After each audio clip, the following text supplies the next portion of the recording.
The KQ Morning Show, 92 KQRS. We got some snow, so I'm happy. I was calling for it all week. I was asking for it all week. I was saying I wanted it all week, and it was awesome. And I'm good now. We can go away, but apparently that's not going to be the case. We might get belted again over the weekend. Nah. Maybe they're saying Snowmageddon. You never know. Yeah. Well, we will know, I guess, soon enough. But that's kind of exciting. I mean, it's nice to get up in the morning and look out and see the wintry wonderland that is Minnesota right now. I enjoyed it.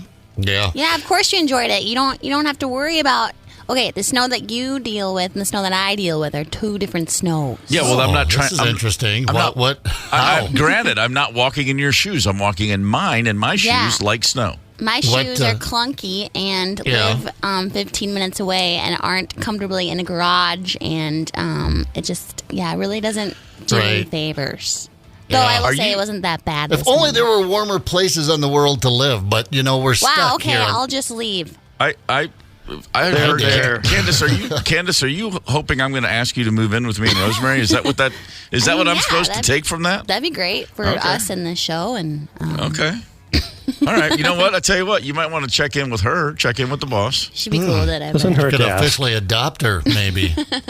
We could totally adopt Candace. That'd be great. No. I'm just being silly. This was not that bad, and it's wet snow, so it's all good. It's powder. It's pretty. You know what I like about snow this time of the year is there's some pressure to get some things done. Spring cleaning, get the yard ready, those sort of things. When you get a weekend like this, you don't have to worry about any of that crap. Well, it's kind of like a snow weekend. It's stay inside, have some fun, go catch a wild game, and as they get knocked out of the playoffs, better yet, go next door to the Rivers Center to the Donnie Smith Bike Show. Good weekend for that stuff. Nice. But you don't have to. No chores this weekend. It's snowing out. Like many, many millions of my fellow countrymen, I watched a lot of college basketball yesterday for the first time all year. And I'll just go ahead and say this, too. Spoiler alert, man, was I in a great mood when I laid down last night, because I love very few things in life more than watching the Kentucky Wildcats lose at basketball. There are, I mean, honestly, it's better than like a great massage. Hot stone 90-minute followed by a sauna and blah blah. No, whatever you love in a day, I love watching Kentucky lose more, and that's been that way since September of 1975. Damn it, the day I moved to Kentucky and started 5th grade. By the time the 9th person came up to me 1 minute into the day and said, "You like the Cats? Hey, man, you like the Cats? Where are you from? Maryland? Where's that? Do you like the Cats? Do you like the Cats? Do you like the Cats? Do you like the Cats?" Yeah. And I was like, what the hell? No, I have dogs. I've never had a cat. We have 2 Springer Spaniels. What are you talking about? Literally, I decided I was one day into life as a Kentuckian, and I went, I don't know what's going on with these cats, but I hate them with everything in my soul. And that's never changed. So last night, maybe you noticed, by the way, well under 1% of all the brackets in America are still pure because of the fact that Oakland, who is from Michigan, not Oakland, California, but a college called Oakland from Michigan beat Kentucky, and just boy, that makes me so happy. It thrills me to no end, and I picked Kentucky to win the whole thing in both my brackets this year for the same reason I do every year, to jinx them. Because I'm like, you're falling on the sword. Absolutely every year we have a bracket here at the station, and I put it right there in Kentucky, and I'm like, and I'm on a text chain with my son, with my brother, with my nephew, and we are all equal opportunity Kentucky haters, and we're just dying last night, thrilled to see my bracket go up in smoke. It was great. Yeah. That's a special kind of hate. I appreciate that. That's kind of how we feel about the Pack or the Bears around here. But I was out with frickin' Duquesne, beating BYU. I basically copy and pasted, and then I changed one based on yours, and that's the game going tonight. James Madison in Wisconsin, I think, is tonight. But it is. Yeah, I was out for several games. I'm always out early, and but I didn't know frickin' LeBron bought the entire Duquesne University basketball team shoes before the game. Had I known that they would have that kind of inspiration. But anyway, it's nice to be out. Now I can sit back and enjoy the tourney a little. Well, Atlanta Falcons running back Bijan Robinson still has a perfect bracket. There's like 0.00038% of all the brackets officially, and there's a guy in the NFL who actually picked every game yesterday. My greatest ever day, 1989. In the first round of the tournament, I was 28 for 32. Blind luck, but for the most part, nice. And then it all fell apart. So I mean, I got through the first round in great contention once, and again, 1989. It's been that long since I was, but that's what's so great about this. Today, if you're looking for somebody to coalesce around today, all my Minnesota brethren and sistren. Let's get on the Hilltopper bandwagon. Western Kentucky University. What did Western Kentucky ever do for you? Oh, that's right. We gave you Clem Haskins, who had a nice long run here until the Hound Dogs caught him and threw him out of town and rode him out on the road. There was potential, Clem Haskins, great, one of the great Hilltoppers of all time as a player, one of the great Hilltoppers of all time as a coach, a man who came to Minnesota in 1986, almost brought yours truly along with him, true story. Yeah. And so if you're just thinking, well, who's my upset underdog pick today, and who is Western Kentucky playing, you may be asking yourself. Marquette. So it's not Wisconsin, but it's in Wisconsin, so screw them. Yeah, you're right. I did the copy and paste. I told you. I did not go for the Hilltoppers. If I was doing it, filling it out by hand, like I have so many friends do that will sit down, and just go through the entire thing. If I had done that, I would have. The Hilltoppers would have popped out at me. I'm all for, listen. I'll say it right now. They're the fastest team in the country. They shoot every 12 seconds. No, literally, they are statistically they have the fastest offense in the country. First year coach, bunch of JUCO transfers. It's a bad news Bears type of team, so it's really exciting, but Marquette's actually really, really good. But however, my James Madison Dukes over Wisconsin. Now, I do believe they're actually going to win. Western has a slugger's chance. James Madison's going to beat Wisconsin. There, you heard it here first. Well, all right. I hope so. I mean, it's not going to get me healthy. I think I lost 2 for sure yesterday, but enough so that after I saw BYU, I was like, all right, that's it. These things happen. Yeah, they happen. Things happen. Got to smile through it, baby. Got to smile through it. Sometimes we text the wrong people. That true. happens. That happened to me yesterday. You ever just talk to your phone and say, hey, phone, text so-and-so? You know how many mics I have in my phone? By the way, Mike from BigDeck.com, I'll be getting back to you later this morning. I just realized that I texted the wrong frickin' mic yesterday. Yeah. That's all right. A lot of mics in your phone. You got to put the last name in, I guess. You got to be specific. Anyway, we'll be back here right about 6:18. Hang tight. Connect with us on the KQ Talk and Text line. 651-989-ROCK. That's 651-989-ROCK. 92 KQRS. So you mentioned something about text messages, Zepp. It's real important to make sure you're sending them to the right person. Yeah. We've probably all, at least once, hit send on a text and then gone, oh, crap. Oops. Yeah. I got a few. And in fact, I almost do it regularly. I look down on a regular basis and have the wrong. You said you got a lot of mics in your phones. I got a lot of Toms in my phones. I got a lot of people in my phones. The longest text I ever sent in my life, I sent to the wrong person. Oh. It was it was 10 years ago or 11 years ago, early 2013, ahead of what turned out to be my final tour with the Black Crows. Our tour manager for years, the great Amy Finkel, and she had sent an email, or she had sent I guess it was an email or text. She just asked me several questions about the upcoming tour, just preferences on this trip and that trip, and what day do you want to fly, and all this. And I just sat at my laptop one day and I just wrote out like on a separate note. I had to address like 31 different things. It was like a really good tour manager getting all the information ahead of time. And then I thought, I'm just going to text this to her. So I emailed it to her, but then I also included it in text just to make it easier for her. But I texted it to Amy, not Amy Finkel, but Amy Robbins, who's a mom at school. her kids and our kids were friends. And I literally sent this woman a text that was like, it was so much information, and along the way taking shots at like people in the organization as well. And now, thankfully, the person I sent it to had no idea what any of it was. But it was probably 5 minutes later, and I got a text, and I'm like, Amy Robbins, what's going on with her? And she's like, maybe the wrong Amy. And I was like, oh my God, holy crap, that could have gone really, really, really bad. Mine are harmless but dumb because I'm on a lot of groups with parents. Because of the youngster kids, and I'll send one. It's like, yeah, I'm going to make spaghetti for the guys tonight. And then it'll get back to, sounds good. Yeah, nice. From other parents. It's just embarrassing. Yeah, you should throw in the random. Does anybody else hate that Miller kid? Oops, sorry, my bad. I just did it, with MikeBigNeck.com. There's a plug. Anyway, no, it was just yesterday. It was a business thing, but I was cruising along, trying to keep my hands free. I did the old hey phone, because I don't want to bring her into the conversation right now. Text Mike. Well, it turns out I got to go ahead and put in the last names.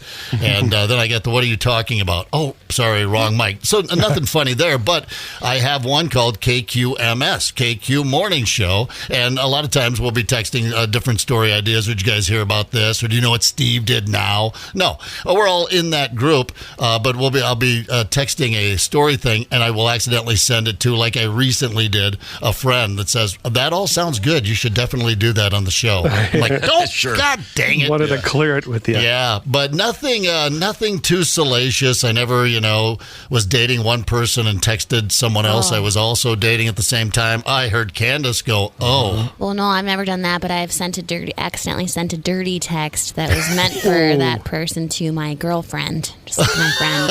Hey now. This is your girlfriend and not mom or dad. But it probably grossed her out for sure. Sure it did.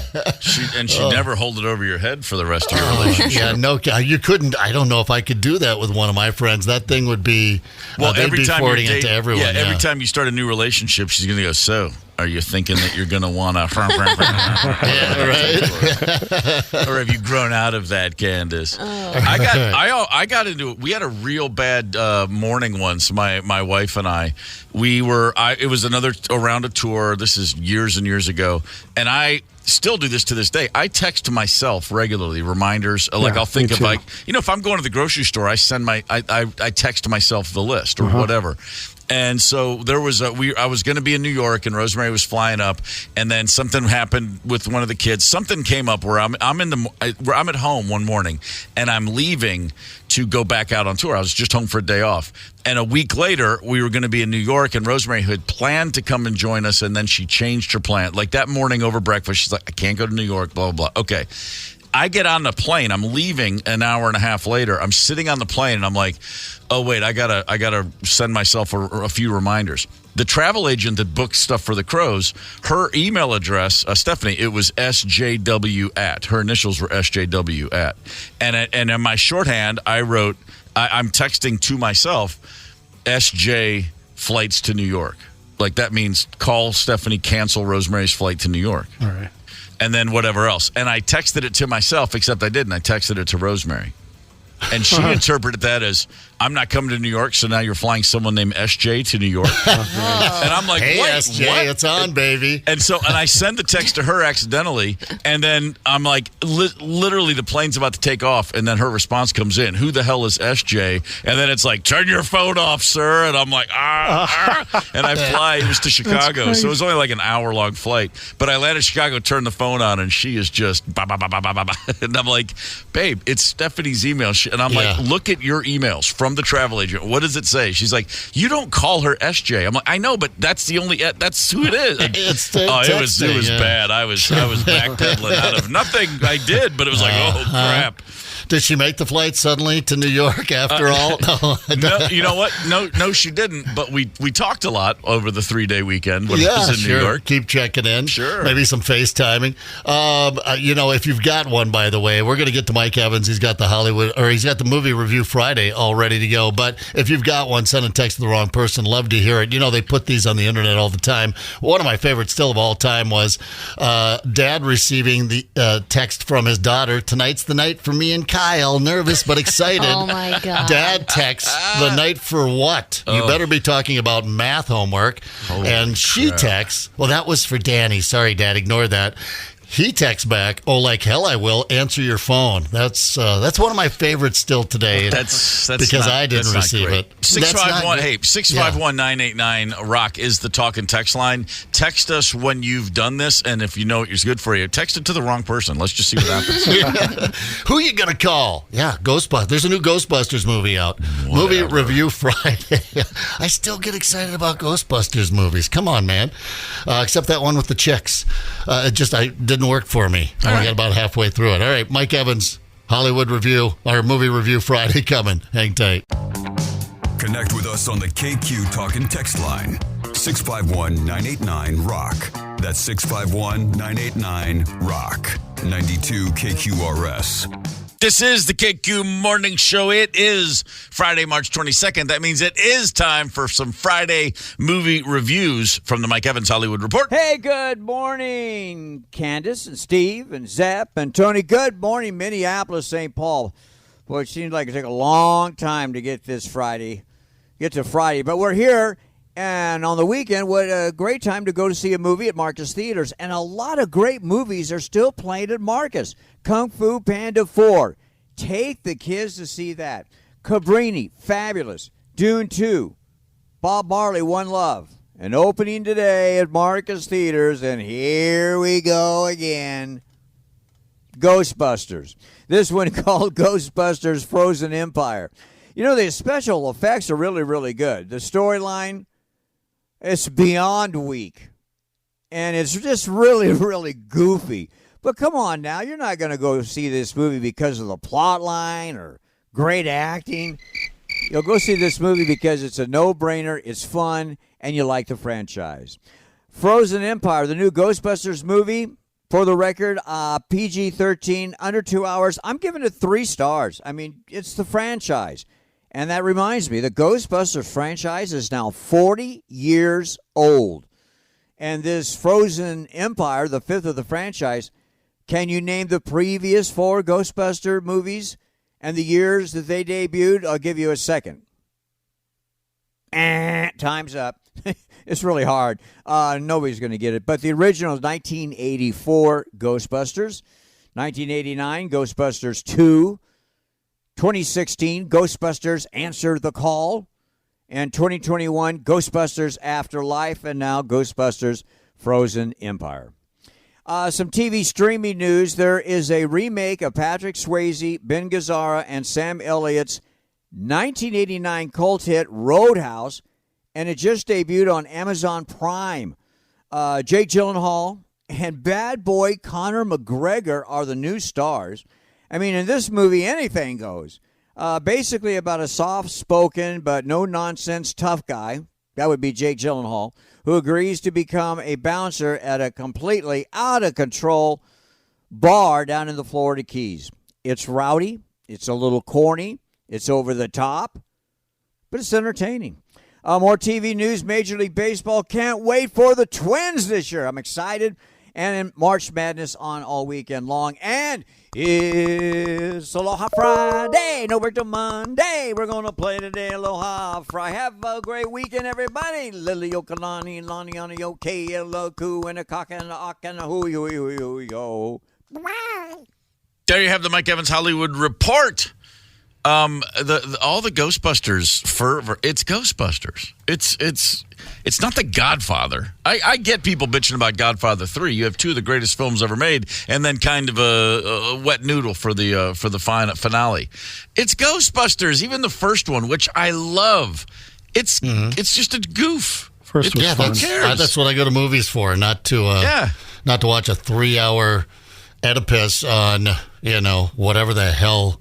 I just mean everybody being like, I just can't believe it's even a topic of conversation. The new Ghostbusters is terrible. Well, it's Ghostbusters. Yeah, it's like somebody saying, it's like Paul saying, Rudd making jokes. Bill Murray's in it. Fruit Loops are bad for you. I know. Who cares? What are we doing here? I didn't know there was that many of them. Exactly. That's the point. All right, screw it. Let's look back. How about a history lesson? I like sports. I like sports. You think I'm crazy, but I know music. And who are you? Gorman. and I'm going to teach you a lesson that you're never going to forget. A little bit of sports music history. On this day in 1991, Wayne Gretzky, remember him? Hockey player, pretty good. He bought a baseball card. It was a Honus Wagner, one of the most expensive, rarest crown jewels of the baseball card world. Gretzky bought it in 1991 for $450,000, which was an incredible sum of money for a Honus Wagner baseball card. That card sold a few years ago for $7 million. Now, Wayne had already sold it. It wasn't Gretzky didn't make that kind of money. But, at the time, people still told Gretzky he was crazy. Who spends $400,000 on a card? He knew what he was doing. I'm saying the guy was great on the ice end off. That's all I can say. Yeah, he's a billionaire. If I was him, I would have taken it and stuck it in the bike spokes. Just hell yeah! Rode around Edmonton, of course, or L.A., wherever the hell he lives now. Or just go go to Cooperstown, New York, and do that. Yeah. Hey, Baseball Hall of Fame. See anything you want? It's the KQ Morning Show. 92 KQRS. Zep, Tony, Candace, and Steve Gorman are the KQ Morning Show. 92 KQRS. I'm Steve Gorman. This is the KQ Morning Show. It's Friday, March the 22nd. How's that snow working out for you?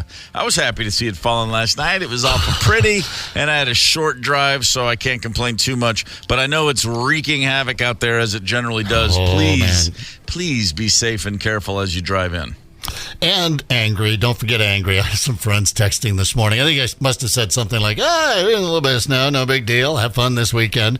Yeah, friends are texting me all sorts of, what's the emoji where the head is on fire? And they look really angry. That one, I got like 25 of those from one friend. I suggested a snow angel, maybe just to sort of break the ice this morning. If you can't get out of it, get into it. No, it does suck for the commute, and especially if you don't park inside. You don't have that garage parking. That's a tough way to start the day. I think it's mostly the ladies because they're going to work, and like Candace said, they have something fashionable on, not rubber boots, gloves and a big thick coat. You got to prepare for it. Yeah, who cares what you look like at work? I'm just lazy, and I'm not going to wake up early and start my car. If I'm just going to roll down the windows while I'm inside the car and have it fall off gently. Yeah, right into the car usually, but who cares? It's just water, right? Yeah. Tony, you're in a good spot. You got two young employees in the home. Oh, yeah. Of course, they're going to participate. we used to say our dad should just give us work shirts with our names on them because we were just there to do chores. Like it was just he had a yard crew, a gutter crew, a whatever crew. The boys up early shoveling. Like, come on, guys, this is character building time. No, they're good about it, but not before I go to work. Come on, get them out of bed. The lads, I'm going to wake them up at 3:30. Yeah, it's like the farm kids, man. Yeah, this is radio farming. You're sowing the seeds for a beautiful summer of radio entertainment, and they need to see how hard it is out there in the real world. Let me tell you how that works out for you. My dad was all about that chores. We had to do chores before school, so it was like up at 5 o'clock, and it was the old let's roll. You'd hear him he'd wake you up, and then you'd lay there in bed, of course, the snooze alarm, and the last snooze was the let's roll. He would yell as he opened the front door, and when he got to the barn, you better have met him at the barn. Yeah, so it was asses and elbows. As a result, I couldn't wait to get the hell out of there.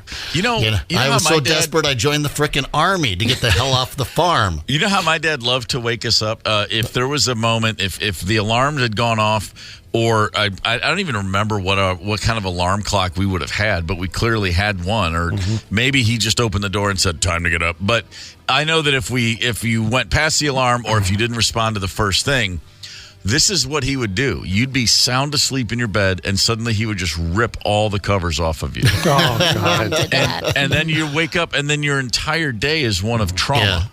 And that happened to me more times than I can count, because as a kid, it was not easy to wake old Stevie up. I can assure you. When I was out, man, I was out. Right. And just that, and you're freezing, and then the lights are on. It's like, ah! Yeah, that's a great way to go through life. My dad would be in the bathroom right next to my bedroom. My head would be right against the wall, and he would just bang on the wall. Really? To wake me up. It's like, you can't walk the 8 inches to the door and say, funny. There's a little drill sergeant in every dad. I did the pull the covers up because Taylor wouldn't get out of bed when you honestly had to. I'd get angry, and we'd be like an hour late. I'm like, she's got to get out of bed, and one of those things you couldn't leave her because I just leave her behind all the time. I did the pull the blankets off thing. Oh, and the crying and the drama. It was brutal. It didn't work in my favor. No, it's not good at all. A little under an hour from now, we're going to be giving away Chris Stapleton tickets, as well as Jeff Lynn's ELO tickets. There's going to be a choice made for a winner, and I'll just go ahead and spoil the fun. We're beating the toaster today, so you're going to want to stay around for that one. And then at 9:25 or so, Jeff Dye, a great comedian who's at Acme for the weekend, he'll be joining us in studio. That's all happening on the show today. We were talking earlier about text messages and when you send the wrong text to the wrong person. And I remembered, I told a story of I sent a whole bunch of tour information to my tour manager, except it wasn't my tour manager. It was another mom at school who, was fascinated, if nothing else. Wow, this is how it works behind the scenes. But in my other band, Trigger Hippie, our singer for the first album was Joan Osborne, who you may know and remember. Love her. Yeah, Joan's great. And we had been doing some recording, and she went back to New York, and this is probably 6-7 years ago, and she sent me a text and said, hey, when you get a chance, just send me some MP3s of the stuff we did. And I said, sure. And I immediately, a few minutes later, found those MP3s, and I texted them to my friend Joan Fox, who lives in Chicago, who's a totally different Joan. And she's like, and like 2 hours later, I was like, wow, I never heard back from Joan. She must not have listened, or she must not like what she heard. And then the wrong Joan texted, and she was like, am I in the band now? And I was like, and I read that text. I'm like, am I in the band now? What the hell? And then I finally realized, and I was like, oh, yeah, oops. But funny if she sent a scathing critique of them. It would have been great. I was like, hey, man, if you can out-sing what you hear on there, go for it. But these are the things we do. They have the unsent. They have the unsend thing now, and I use that from time to time, mostly because I'm a hothead. I know that comes as a surprise to my coworkers. I really bottle it up at work, but in real life, I'm a bit of a hothead, and so I send texts as a hothead, and that unsend feature is a beauty. That's really uncomplicated my life. I did try to just shut your big yapper. Anger is an ugly mistress, and it always backfires on me. But I don't know if that really works. I feel like you can, but I feel like people still see it. I don't trust the unsent. I have hit send on a text and then immediately gone to settings and hit airplane mode in the hopes of cutting it off. But then I worry that when I turn it back on, it'll just send it again. So then I just turn the whole phone off. And it's not that it's going to the wrong person necessarily. It's just I just realized, like, oh, wait, I didn't. That's not at all what I think. Or, I will get into some spur of the moment. No, I mean, I'll respond like, oh, yeah. Well, and then I'm like, well, that's a dumb thing to send. And then it's too late. Yeah, that's all. But so there's the wrong text to the right person, just as bad, sometimes far worse than the right text to the wrong person. Depends on what that is. Here's Sarah on the KQ Facebook page. Gave her son a heads up for being in trouble. Not really embarrassing, she wrote, but our son was just a few weeks away from graduating high school, skipping classes once in a while, as a senior might do. I got a call from school and sent my husband a text saying, guess what your son did? But I sent it to our son by accident. That's pretty good. That's pretty good. That reminds me, not a wrong text, but when Marley, our daughter, was in 4th or 5th grade, there was a phone in the school in the hallway, and it was just there for kids, first come, first serve between classes. If you got to make a phone call, feel free, because a lot of kids want to call their parents or whatever. And I got a voicemail from my daughter once.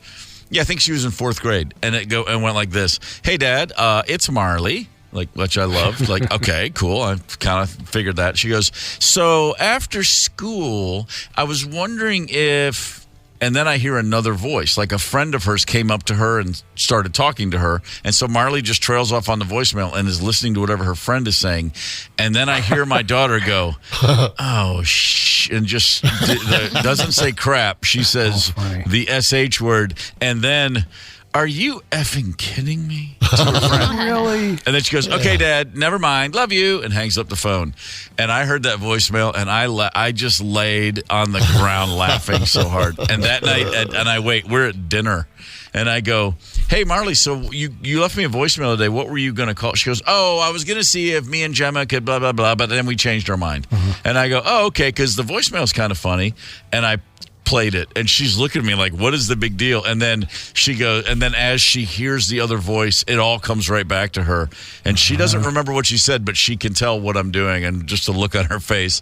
And then first there's the SH, and then there's the granddaddy of them all, and she just, oh my God, she's like, and then we all just busted out laughing. I was like, I can't be mad at you. This is the funniest thing I've ever seen in my life. That's great. Because we always told our kids, I can't tell you not to cuss, but you know when not to cuss, right? Like you say that in class, whatever the teacher does, you earned it. You know what I mean? Like you and your buddies, I was cursing like a sailor when I was in second grade. I mean, but I kept it away from the adults. That's the trick, really, isn't it? Keeping it away from the adults. Always. That's the trick with most things in life. Even when you're an adult, keep it away from the adults. Well, speaking of the kids and the adults, I know this has happened to Candace with her Pokemon cards. Mom threw them out. I know it happened to me with my Star Wars and my football cards. Mom got rid of them. She did give me fair warning. There's an article out now, Millennial Junk, the top things your kids will toss when you die. It's interesting. We're going to get to that here at about 7:17. Hang tight. Yeah. Connect with us on the KQ Talk and Text line. 651-989-ROCK. That's 651-989-ROCK. 92 KQRS. I'm Steve Gorman. This is the KQ Morning Show for Friday, March 22nd. Be careful. Slow down. Buckle up. Watch out. Nobody knows how to drive in the snow. I moved here last year, and I figured everybody would be brilliant, genius snow drivers. And I was quickly dispossessed of that notion. The first time I drove, the first drive in from an airport in a rental car, I saw half a dozen cars off on the side of the road. I was like, hey, all right, they're just like me up here. I'm going to fit in just fine. But be careful. A lot of bad weather out there. That was AC/DC's Back in Black, Brian Johnson's screeching voice. Oddly enough, Brian Johnson auditioned for AC/DC in London. He was going to be in London anyway. They said, do you want to come and sing for a band? He goes, yeah, I got to go down there because I'm singing a vacuum cleaner jingle next week. He was in London recording a vacuum cleaner commercial at the same time he was auditioning for AC/DC. So, it's just one of those things. I don't know if they'd have to keep paying him and his price went way up, but why, if you were Hoover, wouldn't you still be using the hell out of that?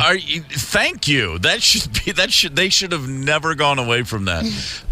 Because not every vacuum cleaner company can say, oh, we've got the guy who sang the biggest selling rock album of all time. But you start to hear things now and you have to do a double take like, wait, is that real? Am I hearing what I think I'm hearing? The state of Tennessee has become the first in the nation to protect musical artists against the dangers of AI.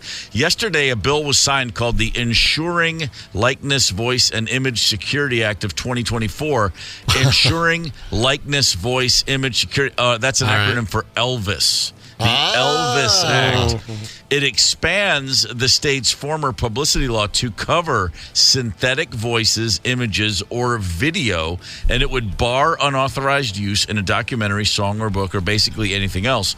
So pretty sure, now that's going to lead, now there's a Congress in Washington, the National Congress is going, yeah, we got to get on that. So it makes sense that Tennessee, a state that's home to countless musicians and artists and recording studios, would want to do this. That said, I'm a guy. Look, I'm a drummer. I've been getting phased out of work for 40 years. I mean, it's like, got any work for me?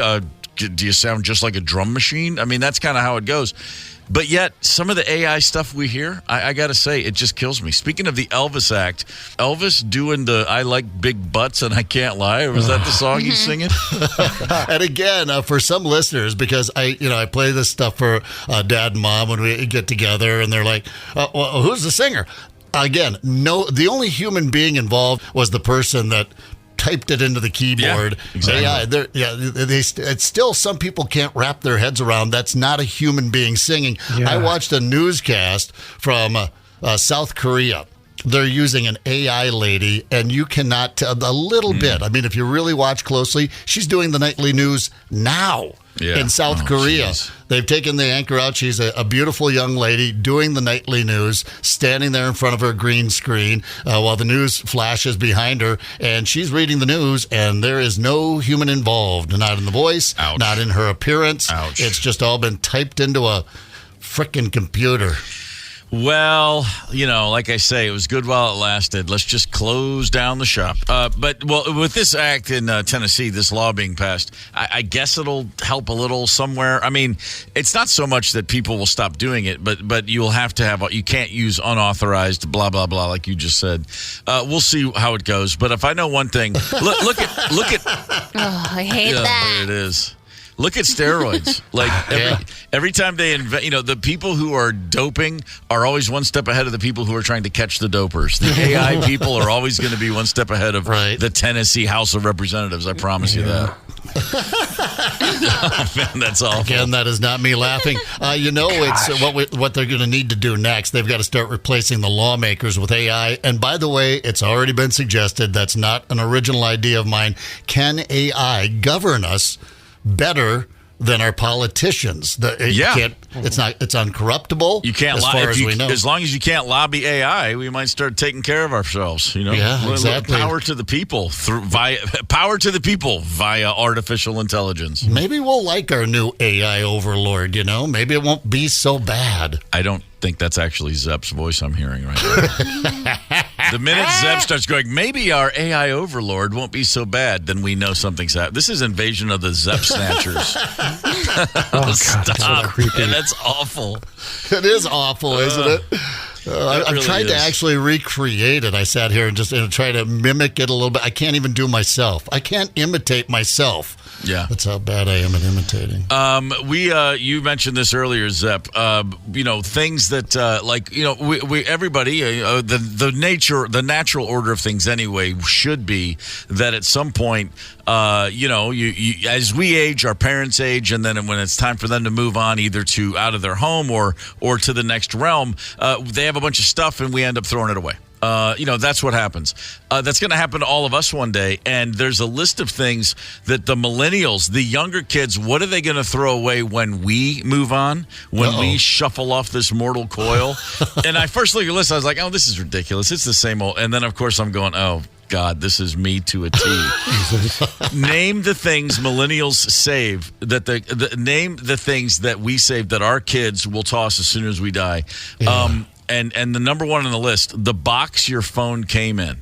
My kids already. Every time anybody in my house got a smartphone, we have iPhones. Yeah. Or if you got an updated one, which since they were introduced, that's a few between the four of us. Yeah. I still say this. Hang on to that box. Right, you never know. I mean, just and then they'll go, why? I'm like, I don't know. Mm-hmm. It's so wonderfully packaged. I just feel terrible throwing it away. God, they put so much into that. I'm wondering if the phone wouldn't cost about $300 less. Yeah, it would. If you didn't spend it on all this. The packaging is so nice, and I thought I might be the only one. In fact, I didn't have to wait for a millennial. I just had to wait for a lady to say, there is literally an entire large drawer here full of just... I'm an Apple guy, they got me early, just full of. I'm like, oh yeah, I guess I could throw them away. That's the iPhone 5 box. Yeah, that's okay. But I did end up pitching them all before the kids could get to it. Opening up that box and seeing how all of the things are just laid in there perfectly. You could never repackage it. You could never put it all back in just right, close. No, of course, but never perfectly right. It's still something that, and you start to lift it, but the top, the lid sticks a little, so you shake it, and then it slowly, and sometimes it even makes a fart sound, and then it opens up, and you're like, yes, look at this marvel of packaging. yeah, you're right. I mean, what's an iPhone cost? Like $1,200? It'd be $149 if they just gave it to you. It's incredible. Exactly. Yeah, just put it in a generic box, Yeah, that's another crazy one. I see the box of random cords and dongles you've saved your whole life. Chargers. It's time to pitch them. I know. Chargers, I've got a gallon-sized Ziploc bag just stuffed full of cords that probably goes back to the 90s. That's what I do. Ziploc bags for that kind of stuff. When I'm traveling. Over the years, I always have a laptop, like a shoulder bag, computer bag. And there's I don't have the gallon, I don't travel with the big one, but I have like the sandwich size. And there's like my phone charger, and then the headphone charger, and then the laptop charger. And it's just it's just a bunch of stuff. And then I have done that. I found a bag there was an orange cable and a blue one, and then like different size USB-C, USB-A, and this is probably 3 or 4 years ago. It was during COVID, so probably 3 years ago. And I came across a bag, and I was like, I haven't seen this in forever. What is? I mean, as far as I know, my life is fine without all of these cords. I saved them; they were in my closet. And I just threw it away. And I mean, and it was like, by God, I'm throwing this away. Yeah, you haven't used them. I did haven't you go used back them. for it? You didn't go back for it? I thought about it. I truly did think about it. I was like, no, leave it, Steve. Leave it. It was the maddening painful. part. And what's maddening is this happened to me twice. I have that large bag like you do of those cords, which I haven't thrown out, but I'll lose a cord to something I'm using, and I'll be like, aha. See, now who's the dummy? I saved all those cords. I'll untangle them and pull them out one by one, and not one damn one of them will fit. I'll be like, I know Europe led the charge on the USB-C. Apple iPhone just followed suit. I think Android does as well. I'm not one for legislating, private businesses have to do it. But yeah, could we all get on board with one cord now these days? And of course, once that happens, now it'll be touchless, charging, which is already come about. But yeah, I'll go through 50 cords. I'll be like, how can one of these cords not fit this device? Do you remember the Bill Burr, and this is going back to like 2012, one of my favorite segments ever was that it was at a comedy event with a bunch of comedians. He only got like 10 minutes, but it was right after Steve Jobs had died. And he comes out and he's like, yeah, Nerd Jesus died. And there was like, you could tell it was uncomfortable. He goes, oh, yeah, it's tough. We're not supposed to say that, are we? Nerd Jesus, Steve Jobs. And he goes to this whole thing where he's like, what did he do? You want to hear it? Great. Oh, do you have some of this? Steve Jobs? Oh, my I didn't God. get it. I didn't get the big deal they made about that guy. When he died, they were like, he changed the world. What did he do? Somebody, for the love of God, what did that guy do? What did he do? He told other people what to invent? I want my entire music collection in that phone. Get on it! Right? Steve Jobs just walking by. I don't hear any thinking going on in there. I know, this is always uncomfortable. I know, you bought into it, right? That whole advertising, the way they aligned themselves with some of the greatest people of all time. Jesus, Gandhi, me. Remember that? Muhammad Ali, John Lennon, this guy. How was that dude like any of them? Gandhi didn't have a sweatshop. Nah, he didn't have people leaping to their deaths only to catch a net and get ricocheted back through the window to have to put together yet another iPad. John Lennon didn't have children in his basement pressing those albums. New phone can't fit the old charger. This is your hero. There it is. That's the one I love. New phone can't. When they started changing those charger fitters, I was like, what is wrong with you? And then when every time they get the new headset, and now the headset, you plug in your headphones to the same thing you charge with as opposed to a separate port. I know it's better, it sounds better, but yeah, every time I'm like, and I'm the guy, and this is what drives me crazy. One of my closest friends in the world, Jeff Jensen down in Atlanta, he still is operating like an iPhone 5. Oh, he refuses to upgrade. He's like, no, it works. It's still working. I text, I call, it's fine, and it makes me crazy because I'm so jealous. I would love to not have ever upgraded my phone. Yeah, But that's every about as time. close as you can get to being a Luddite these days and get away with it. Just have something that old, the iPhone 5, and and you can't update them anymore because the new operating systems won't work on an old iPhone 5. But I know a friend too. I don't know if it's a 5, might not be that old, but they somehow get away with it, and I admire them. Mm-hmm. Yeah. Yeah, no, I think it's great. Hey, back to the list of things our kids are going to throw away when we go. Does anybody else have a ton of plastic shopping bags in a drawer? Oh, I have so many bags. We have 600 here and to go with the 46,000 at our house in Nashville. There are places I've heard people have said, you can take them. I think Taylor told me, Dad, you can, clean out under your sink. If you try to get something under my sink, all it is plastic bags. You have to, kind of go in there like a jungle and a machete. But she said, you can take those someplace to get them recycled. And by God, I'm going to someday. For us, it was just a matter of we just used them for dog bags. We had 2 dogs for a long time, and you're walking them, and you got to pick up that poop with something. Like, these work perfectly. No, it feels like such a waste with Gigi. It's just like a tiny. You just need a teaspoon. Let's be honest, it's so small, she just ignores it. Oh, somebody dropped a raisin. No, never. So many of those. I save things. a lot of those little, if you buy something on Amazon, which I do a lot, it comes in like little plastic quart size, like Ziploc bags. Right. And I save them every time. 'Cause I'm like, I'll use that to travel. But now I have like a million of them. It's like, I don't need that much. Do you guys have a lot of thermoses in your house? Just drinking vessels? Oh, yeah. So I did purge that not too long ago because I would open the cupboard and like 5 would fall out. And so I did get around to a purge recently. We had so many built up a few years ago, and the lids you lose the tops. And it's like, the kids are like, I need a new water bottle. I'm going to go to the gym today. And I'm like, there's a water fountain there. You don't need to bring a plastic water. Just drink from the fountain that you're going to put into the bottle. Yeah, but then I can't drink while I'm on the treadmill. And I'm just like, okay, you'll be fine. It's all right. But what drives me nuts is the bottles and then the lids, and you just cannot make them match up to save your life. Oh, no.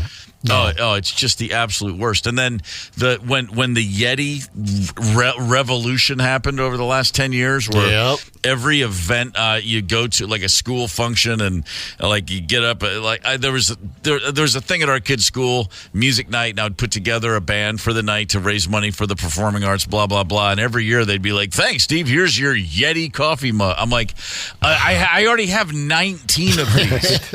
I know they're great. I have an attorney, and I'm working on a bunch of crap, and he's like, "Here, the Christmas from the law firm. Here's our branded Yeti coffee mug." I'm like, oh, for the love of God, there's just not enough coffee in a lifetime to justify how many. Look at this thing I'm holding right now. It's great. I love it, but I've got like 6 more just like it. Well, give me one. Come on, share the wealth. This is yours. Let me finish my coffee, and you can take it. Well, I was at one of my favorite restaurants a couple nights ago, and I have some friends that work there, and this guy left her a branded mug as a part of her tip. And it's like, no, I really wish she wouldn't have done that. Wait, did you say? He literally said, like, He just left it as a part of her tip. Yeah. Oh, that's tacky. Yeah. That, like, on day one when they first came out and they were $35 and no one had one, that might have been cool for just that microsecond in time. Talking about things our kids are going to throw out when we die. Beer koozies. For some reason, I can't throw away beer koozies. Yes. I have, 1,500 beer koozies. Do you ever actually use them? I do. In fact, I have a Bagman beer koozie that I just recently used. Yeah, absolutely. Gets the job done. I've got a few favorites, but you're right, Tony. 4 times a year, I'll use a beer koozie. About 25 times a year, I'll wish I had one of my beer koozies because I'll just be somewhere and someone will hand me a cold beer, and I'm like, I have 2,500 koozies, but not one on me. I just got to start sticking them in my pocket or something. Just happy to see you. Oh, that's nice. That's really nice. Hey, you know what, guys? If you find yourself getting out of the car and wishing you could hear a little bit more of the show, we're going to make it easy for you. You can catch up with the KQ Morning Show podcast anytime you want, anywhere you get podcasts. You just simply do the little podcast search, KQ Morning Show. Bang, it's right there. The podcast itself, sponsored by our dear friends, Devani's Pizza and Hot Hoagies. Oh, hell yes. That sounds good. Well, if the commute is getting on your nerves this morning, unfortunately, we have Beat the Toaster. You cruel, cruel man, Tony, this morning of all mornings and on a Friday, but that's what you've got to do to earn these exciting tickets we have. 2 callers, by the way, 651-989-ROCK, 9 and 2. Beat the Toaster, and if you beat the Toaster, you get your choice. Chris Stapleton. I have friends I didn't even know were Chris Stapleton ascends country music, doesn't he? Oh yeah, Saturdays. He's way beyond. He's up there with Willie and Dolly. They're way over the top. Chris Stapleton, Saturday, April 6th, at U.S. Bank Stadium. Prize provided by Live Nation. Very few tickets remain for that. Or perhaps you'd like to go for Jeff Lynne's ELO Monday, September 30th at the Excel. Prize provided by Live Nation as well. And those go on sale tomorrow at 10 a.m. Is that tomorrow or Friday? Tomorrow at 10 a.m. It says here, 651-989-ROCK. Dial up. Good luck and hang tight. It's the KQ Morning Show, 92 KQRS. Zep, Tony, Candace, and Steve Gorman are the KQ Morning Show. 92 KQRS. I'm Steve Gorman. This is the KQ Morning Show. Led Zeppelin, Hey, Hey, What Can I Do? Right there. I played that song a few times back in the day with Jimmy Page himself, with my old band, the Black Crowes. And then I saw Hootie and the Blowfish in 2019 on tour, and they played that song. And I was like, wow, sounds pretty great. That guy Darius sang the hell out of that song. Hey, Hey, What Can I Do? A B-side from back in the day. And I remember when the Led Zeppelin box set, the first box set came out in 88 or 89, and hearing that song and being like, what the hell is this? I'd never heard it. And just thinking, what else don't I know about Led Zeppelin? And I was so excited. There's nothing like a band you've listened to your whole life and then you hear a song you somehow never heard. It's like a whole portal. It changes everything you think about something. I love that. Yeah, that's cool. I love finding an old song off the, you get the old Japanese import and you're like, what the hell is this? I didn't know they did this song. That's just me being a record dork. You're an explorer. That's what I am. I'm like Ponce de Leon himself.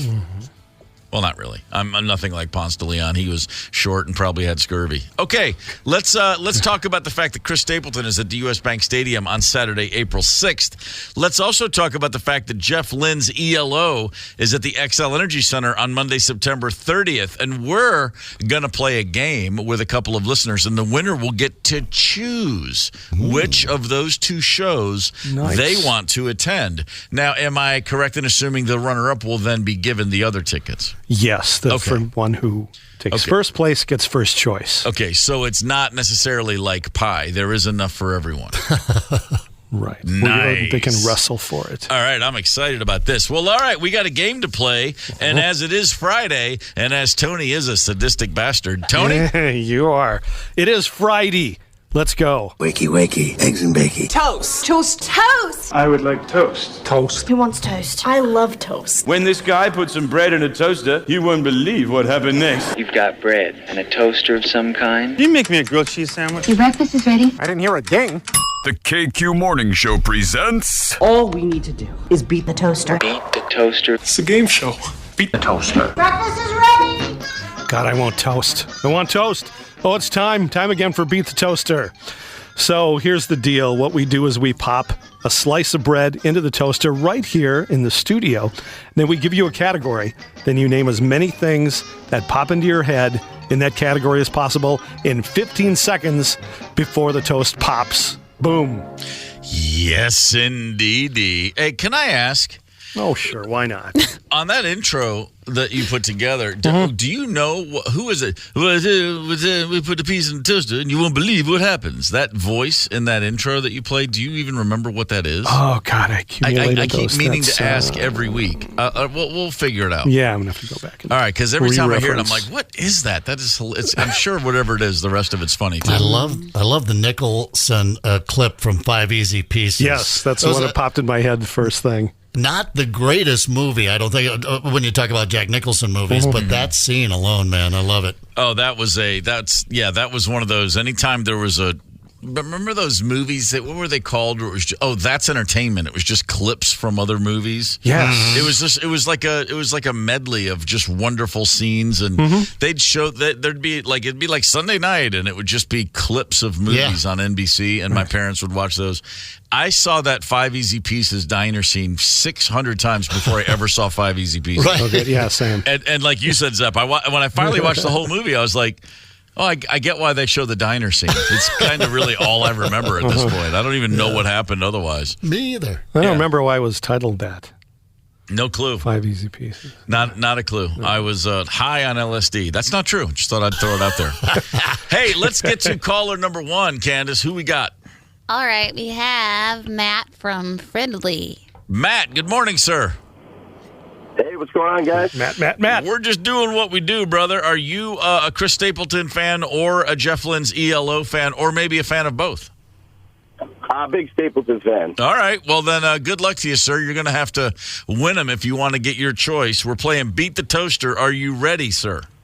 As ready as I'm going to be, man. Good luck. All right, Matt, 2 rounds each. The first round is usually a little bit easier, so your first one here. Matt, name kinds of hats. Go. Top hat, baseball hat, hijab, yarmulke, or one of those things called that the Jewish people wear. You got it. That was it. Let's see, cowboy hat, sombrero.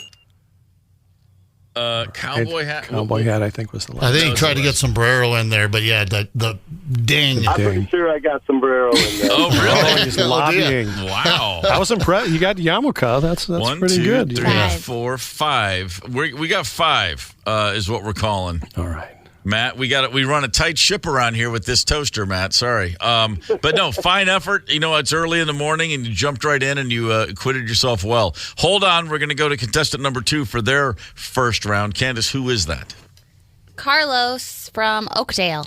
Carlos, good morning, sir. Carlos.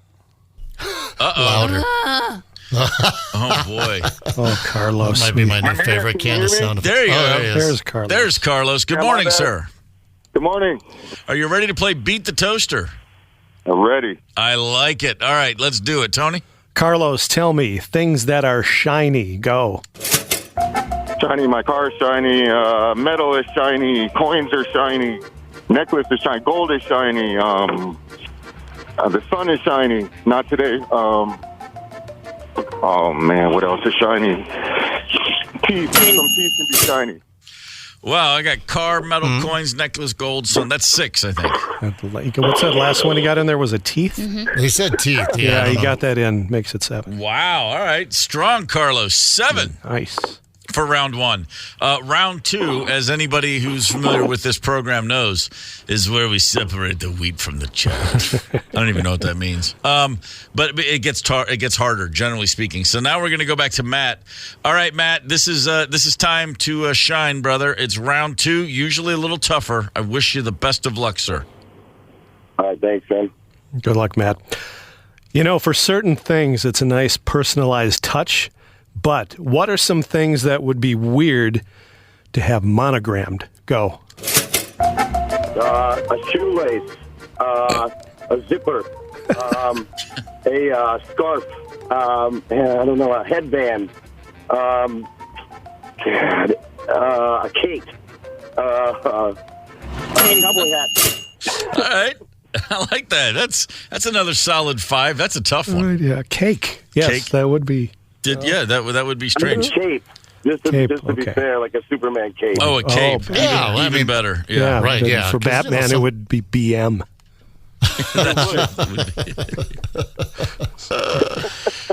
Or it could be a BWB, Bruce Wayne Batman. You get all three.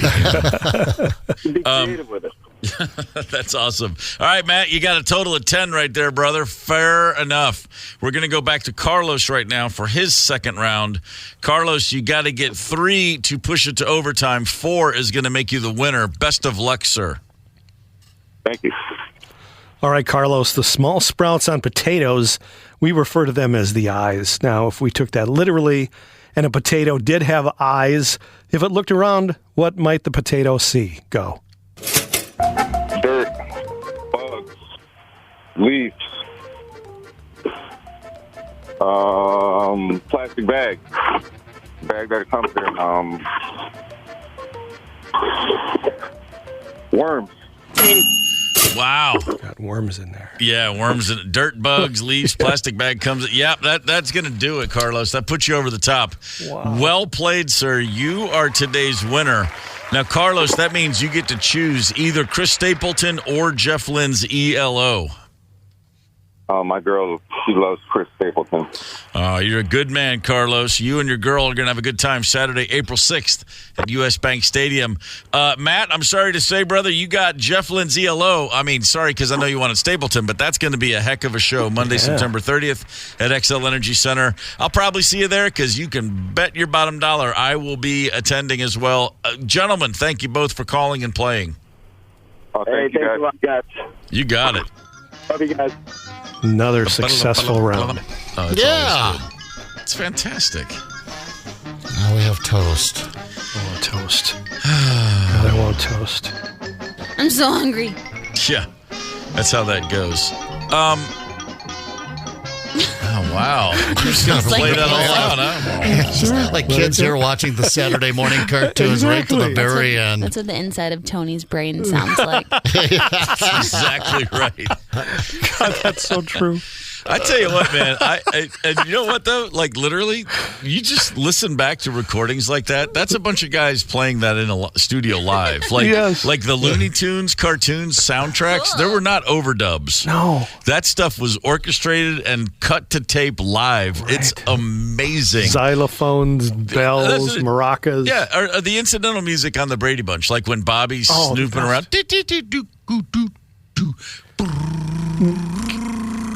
Or maybe that's Gilligan's Island incidental music. So many good ones. There was from Gilligan. so much of that music going on at all times, and I just picture like some guy with like a cigar hanging out of his mouth, big beer belly with his xylophone, and you know it. You know, you're matching it up to the professor cutting a coconut in half, trying to do some titration. That stuff's all great. It's amazing. I remember one of the first times I was in LA, and before I had any idea where anything was in town. Driving in a van, and we were at a red light, and I just looked over, and there's a building right there, and it just says Hanna-Barbera. Oh, wow. And I was like, oh, my God. That's where the Fred Flintstone's from, like all those Hanna-Barbera cartoons. Sure. And right away, we're talking about all the music. It's just absolutely incredible. Here's a story I saw a little while ago. I want to get everybody's thoughts on it. A woman went on TikTok and explained this story that she went into a salon where she normally goes to get her hair done. And, you know, if you go in for the salon, sometimes, you know, the person cutting your hair is not the same person who will wash your hair. They have a person there just to do the washing and the conditioning, if you will. And so she went down and took a seat, and she was in the waiting area. A girl came up and said, "Are you ready for your shampoo?" And she said, "Sure." So she followed this girl, went down, sat on the chair. Boom, boom, boom, boom, boom. And then she noticed a few other workers in the salon were looking over at them and whispering. Manager walks in with a weird look on her face and says to the girl doing the washing, "Hey, what do you think you're doing?" And the girl goes, "Oh, sorry," turns and runs out of the salon. She was not an employee. She just walked into a salon, went up to a random woman waiting for her appointment and said, "Are you ready?" and took her over and started washing her hair. I mean, as far as crimes go, pretty good one. I mean, it's not, you know, she didn't then finish it by cutting her throat or anything, right? No, nothing like that. But you got to wonder, I mean, what was the end game? You know, is this single white female in real life? You know, the old the Bridget Fonda. Bridget Fonda, yeah. Right. You know, I mean, maybe this was her stalker. I don't know. Maybe. How would you feel? Because the woman then said the customer who had her hair washed by this this imposter, you know, she says in her TikTok video, I just felt violated. And I'm like, which I totally get that. But also, man, there's nothing feels better than someone washing your hair. Oh, Yeah, man. and someone was going to do it. Yeah. Well, here she is explaining. I just kind of jumped in mid here. By the way, in the video, her hair looks fantastic. Even really know where to begin. But, okay, so I went to get my haircut. I'm in the little waiting area, waiting for my stylist to be ready. And this girl comes up to me, and she says, your stylist is just finishing up, so I'm going to shampoo you. And I was like, okay, great. Sounds good. Like, that's a normal occurrence, right? Mm-hmm. So I go back to the little hair wash station with her, and she's washing my hair. Everything seems normal. And then I start noticing, like, all the other people who work there are, like, looking over at us and, like, sort of whispering. And they're like, this one girl goes and grabs another girl, and they're, like, talking amongst each other, and like I'm like, something is up, like what is going on? So then I see one of the girls go and grab the manager, and she says something to the manager, and the manager looks over and like gets this weird look on her face, and she comes walking over to us and she says, ma'am, what are you doing?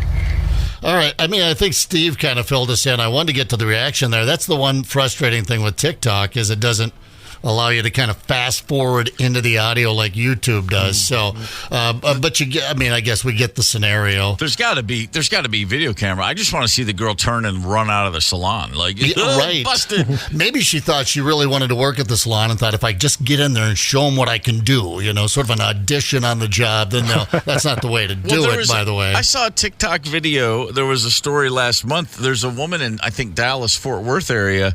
And she does this. She does this kind of thing all the time. But then she records herself on TikTok. She goes into stores and just starts working, and just to see how long it takes before someone calls her out. That's so funny. And she did an 8-hour shift at a Dollar Tree, cleaning. She went into the back room, found her green vest. She was sweeping. She was straightening stuff on the shelves. She was dealing with customers. Yes, She did an 8-hour shift at a Target. Right. Found the red vest and just goes about her duties, and not one employee ever comes up and is like, hey, who are you? Man. Nothing like that. They just, people go, hey, can you give me a hand? Sure thing. She just pitches in, does the whole shift. And then like, and her TikTok videos is like every hour. She's like, well, I'm still here right now. I just cleaned up a mess on aisle 4. I mean, she's just doing whatever needs to be done. Funny. It's hilarious. I mean, we could use more criminals like that in the workplace, couldn't we? Yeah, heck yeah. We had at our radio station right here, good old KQ92 was over in North Lilac Drive at the time, but a kid came in and started interning, and it turns out he was there to deliver pizza one day, and he thought, this is cool, and just started doing things. It was about a week before people found out that, hey, he's not actually an intern. He wasn't brought into the program. He's just hanging around stuffing tickets into envelopes and mailing things out. And the consensus was, yeah, let's keep him. Let's let him hang out for a little bit. He was there for a couple of months before he moved on. It turns out he was actually pretty weird, and it did manifest itself in other ways in the workplace, and they had to show him the door. But yeah, for a little while, he just thought we got a free intern. I know a radio station in Omaha, good old Sweet 98 KQ down there, I had a brief stint with. They had an intern lock the studio door when the DJ went out to have a smoke. The studio door locked from the inside. He locked himself in to go on the air to do the night shift, to show them what he could do, thinking that they would hire him then. When, now that I hear him do a couple of breaks. No, but yeah, the part where you locked the other guy in, no. Oops. Didn't work out for him either. There was actually an arrest for that one. What I mentioned earlier, my dad just looked at all of his boys as if we were the yard crew and the cleanup crew and the the sweep the garage crew. But my brother Doug, who's 2 years older than me, his best friend in high school for years, Taylor, would come over every Saturday. He would just show up as we were starting like raking the whole yard and just pitch in. And my dad was like, I love that Taylor. And he would come over and he would work harder than we did. And we were always like, what is wrong with this kid? Like, I time it so that I time my visits to my friends' houses to get there right as they're finishing whatever they're doing for work. And this kid would come over, roll up his sleeves, and just get into it. And he's a great guy, but we would look at each other and go, what is wrong with him? And, of course, he's gone on to, sterling academic career. He's the head of the Chamber of Commerce. He ran the newspaper. Go-getter. That's him. It's just like he wasn't trying to show us up. He's just being that guy. I'm like, self-starter. Yeah, I've heard about those. I've heard about that. They exist out there, and they make the rest of us look bad. Stay out of our way. Do. We're going to run you out. Jeff Dye is headlining Acme Comedy Club. Little more than an hour. He's going to join us. We're going to move along now. Maybe I keep using this pre-sell, but the commute this morning, I've had a couple other people checking in like, hey, man, I have never listened this long. I'm absolutely sitting here on 169 right now, not moving. Maybe you need a reason to smile. We have 5 reasons to smile, even if you're not feeling like it this morning. Hang tight.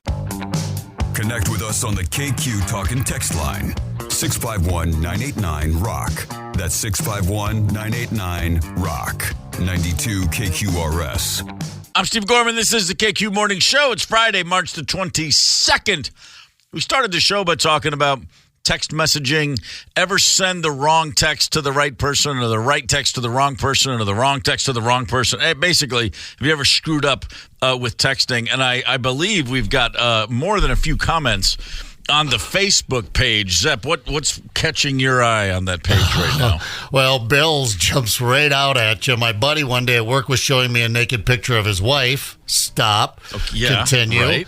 I snatched his phone away, jokingly telling him that now we both have naked pictures of his wife. I forwarded it to my phone. Only it wasn't my phone I forwarded it to. I sent it to my then girlfriend's phone. But we got everything straightened out not long before my little error, but still had her number stuck in my head. Anyway, I got a text about 15 seconds later asking me in 0 uncertain terms and a lot of cussing, what the F is this all about? You can see where it went from there for Bill. Wow. Yeah. Trying to punk your buddy and you punked yourself big and bad. Yeah, there's a few different people have talked about sending texts where they're ripping their boss and they accidentally sent it to their boss. Oh, yeah. I think there's one here. Oh, this isn't the boss one. You're scrolling and I'm cherry picking. Dean, I meant to text the gal I was seeing at the time and inadvertently texted my landlord, how's your evening, beautiful?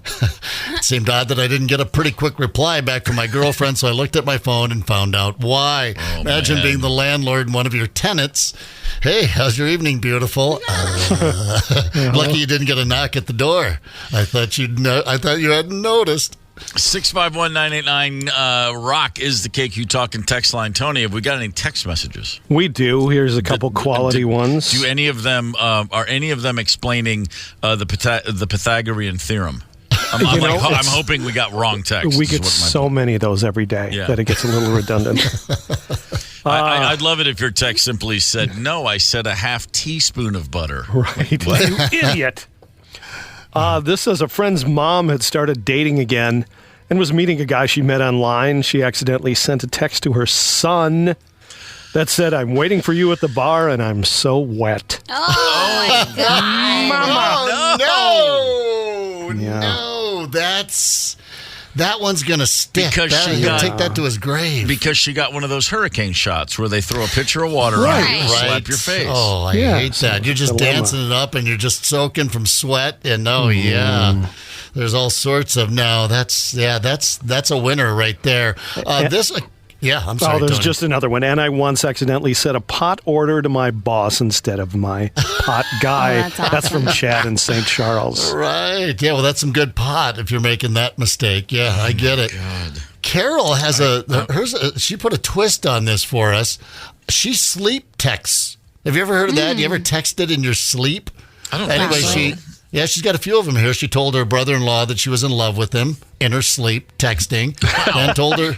Then told her daughter in Arizona that she moved to Nebraska, I think, and also to her daughter that she was in Huntington Beach, California with some guy in a boat, which she was not. She was sleeping. Carol, Ambien, maybe? I've certainly, about talking in your sleep, about sleepwalking. I've never heard of sleep texting, but it checks out. That makes sense. Sure, yeah.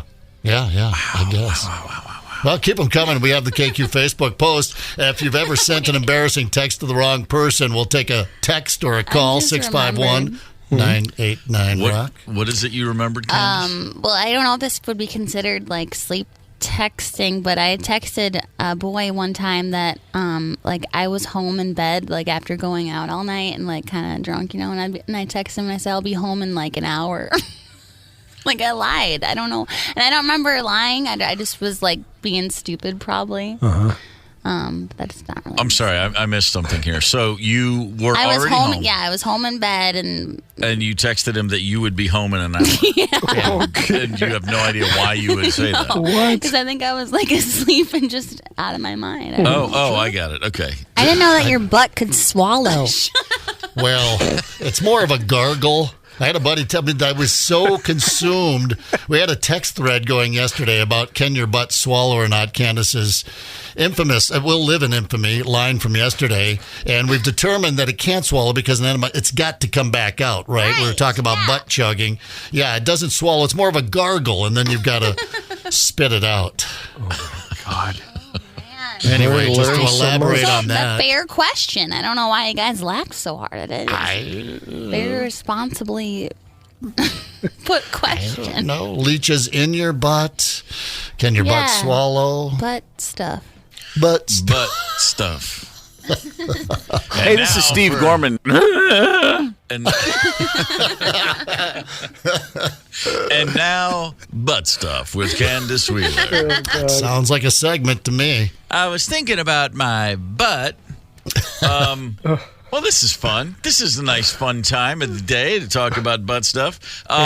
Listen, there is this is an important list we're going to share with you right now. But now that we're all in a good mood, now that we're all laughing and smiling, it's a really good idea to smile as often as possible, even if you don't want to. This is true. Yeah. Psychologists discuss something called facial feedback, the facial feedback hypothesis, and basically, the expression on your face is affected by your mood, but also directly affects your mood. Mm-hmm. Okay? So if you've got resting bitch face, maybe try to figure out just a little bit more of a smile occasionally for your own good. I don't care if it's making the people around you more comfortable. It's good for you. If you force yourself to frown all day, or if you just happen to, you're more likely to be miserable. If you force yourself to smile, you're more likely to enjoy yourself. And by the way, these are things like social scientists, people that examine human interaction. Here's some things about smiling you may be unaware of. In one study, it showed participants far more likely to trust someone if that person was smiling. Yeah, I mean, you just don't want to overdo the smile, right? You don't want to make it creepy. You don't want to just constantly that big, super weird grin, or at inappropriate times if someone's just talking to you and you're just, yeah. So just don't make it weird. My cousin used to work for the band, and then he and I hosted a radio show together for years. He's one of the funniest people I've ever met, and he has a lot of fun interacting with strangers, people he'll never see again and has never seen before, and he's able to have conversations with complete strangers. Sometimes he'll just end up rubbing someone's neck like a man. He'll be like, "You look tense. Let me work out the kinks in your neck." And he literally lays hands on perfect strangers, and he gets away with things no one else on earth could because he looks them in the eye and smiles. Yeah. And not a creepy smile, just like a, "Hey," and his name's Jeff. He'll go, "Hey, I'm Jeff," and that's his name, and he's not lying, and he takes people in to his spider web quicker than anything you've ever seen in your life. And it's a smile, and it's just direct eye contact, and he acts as if it's the most normal thing in the world to look at a strange salesman and say, "You look tense, can I rub your shoulder?" I know some areas of the planet, specifically in the Midwest, maybe in South Dakota. Not a good idea. You pick your spots. Here's another reason it's good to smile. If you're the kind of person who usually needs forgiving, it makes people more likely to forgive you. Now, you should not look like you're happy that you're apologizing for the mistake you made. You're not happy you screwed up, but research shows continually and consistently, I should say, if you are smiling while apologizing, people are more likely to give you a break. Yeah. Creepy. Yeah. All right. Especially when you do that smile and look down at the same time kind of thing, that little embarrassment smile. Yeah, sure. Right. That works. Sure. How about this? People who smiled during a test perform better on tasks where they had to concentrate on the big picture, not just individual questions. What they're saying is if you're able to smile, it makes you look more insightful, like you have perspective, like you're not letting the moment be too big for you. Interesting. I would think if I'm looking around the classroom, like, look at this jerk over here. He's enjoying this crap. Well, someone must have studied. Smiling makes you more approachable. Not surprising. When a man and a woman make eye contact in a bar, the guy will only approach the woman about 1/4 of the time. But if she smiles, then we're well over 50% of the time he'll decide, I'm going to go and chat with her. Yeah, non-threatening. Far more approachable if someone smiles at you. In other words, ladies, be careful who you smile at in the bar because he's coming. If you smile, I'm getting off my stool. She smiled. All right, excuse me, guys. I'll be right back. Yeah, I'm going to go strike out quick. Yeah, that's... yes, she's going to smile as she kills me right here. But here's the most important one probably. Check this out. This is true. Scientists at Wayne State University in Detroit, just among the many things they were doing in a day, they looked at pictures of baseball players in 1952, a whole series of ball players in 1952. Everyone gets their photo taken for the baseball card or for the program. The ones who were smiling in their photos had lived an average of 7 years longer than the ball players who weren't smiling. This sounds like a study you cooked up in college. Hey, I got a study for you guys. Well, I'm initial. Well, trust me, it worries me because I'm like, okay, apply it to rock bands. Because I was in one for almost 30 years, and we never smiled in photos. It's just there was occasionally some, but and if anybody was smiling, it was usually me. But for the most part, it's just 5 guys looking miserable, and all the pictures are 6, depending on the year. Scowling, trying to be cool. Yeah, you mentioned something about your album covers, and I went back and checked out the Black Crowes album covers. And not only that, but you guys just would not make eye contact with the camera either. You were just it's deep in some thought. A little weird, I guess. Little strange. Just the worst, and also, God, we were the worst video band ever. Just the worst bunch of actors in that context. Like, because I'd sit there like, I'm sitting at the drum kit, and you're supposed to simulate playing drums, and the whole time I'd be like, this is so stupid. So I'd be like, hey, dude, this is going to be on MTV. Could you look a little like you care? I'm like, but I'm supposed to be like rocking out, but I'm also supposed to look good, but I can't make my drummer face, but I'm not supposed to sweat. This is stupid. I mean, I hated every step of the video process. That was cool in the 90s. That was 90s cool, though, especially to not care. And I'm not into this at all. Yeah. You guys ever remember what Dwight had to say on The Office about smiling? No. I never smile if I can help it. Showing one's teeth is a submission signal in primates. When someone smiles at me, all I see is a chimpanzee begging for its life. Perfect. It's pretty good, actually.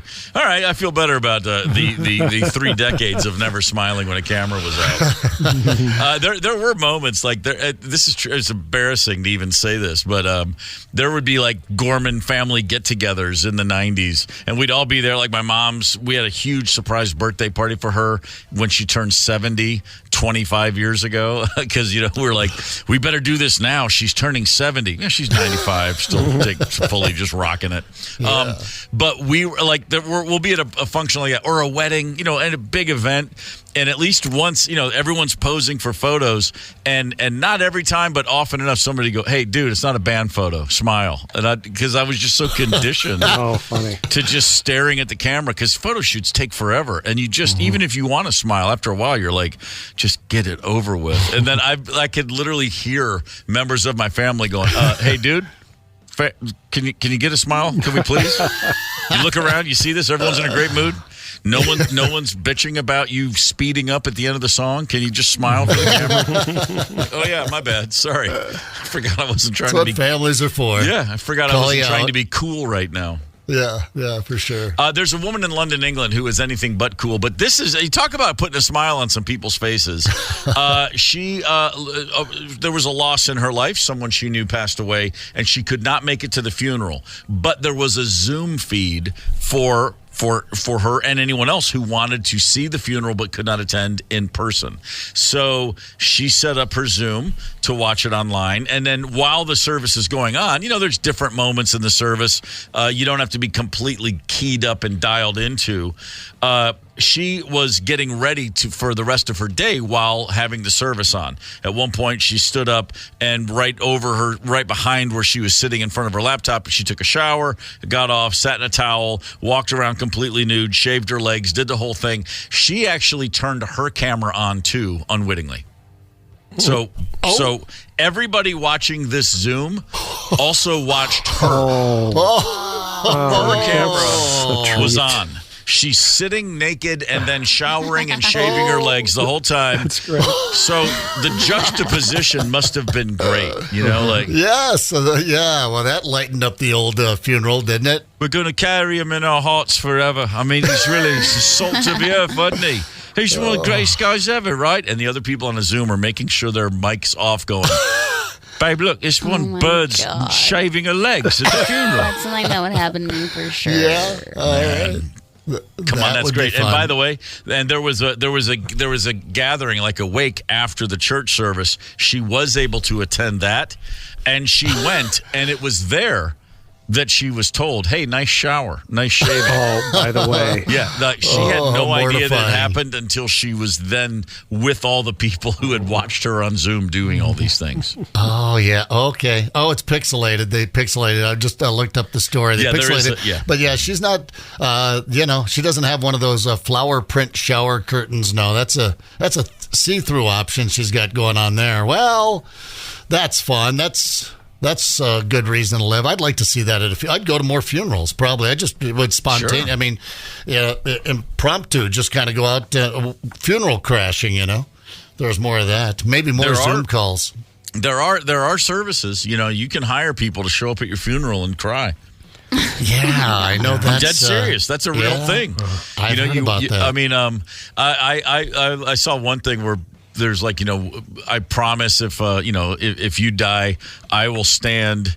There's what was it? It was maybe it was like a Reddit page, but people were talking about things like that, oh, you can hire people to come and mourn, and cry, and just either as a practical joke or just because you want people that are actually there to think you had more friends than you did, or whatever the reason is. But there was a group of guys who would show up at a funeral, and a few of them would wear dark suits and sunglasses and stand very quietly, shoulder to shoulder, while the other guys looked like FBI agents and 100 yards away with telescopic lenses would take photographs. Funny. Because every mafia movie where there's a funeral, the FBI is spying on the mob. So it would look like a couple of mob bosses showed up to a funeral and they're being surveilled by the FBI. That's brilliant. And everybody there who are these guys? Why is the FBI here? And they never say. That's good shtick. I mean, come on. That makes it interesting. Rent a Mourner, UK-based business, will send professional, polite, well-dressed individuals for $68 a head to attend your funeral or wake, and will weep, wail, and generally appear sad about the passing of whatever person happens to be filling the casket for about 2 hours. Yeah. Discreet and professional, according to its website. Rent a Mourner. It's a good gig, man.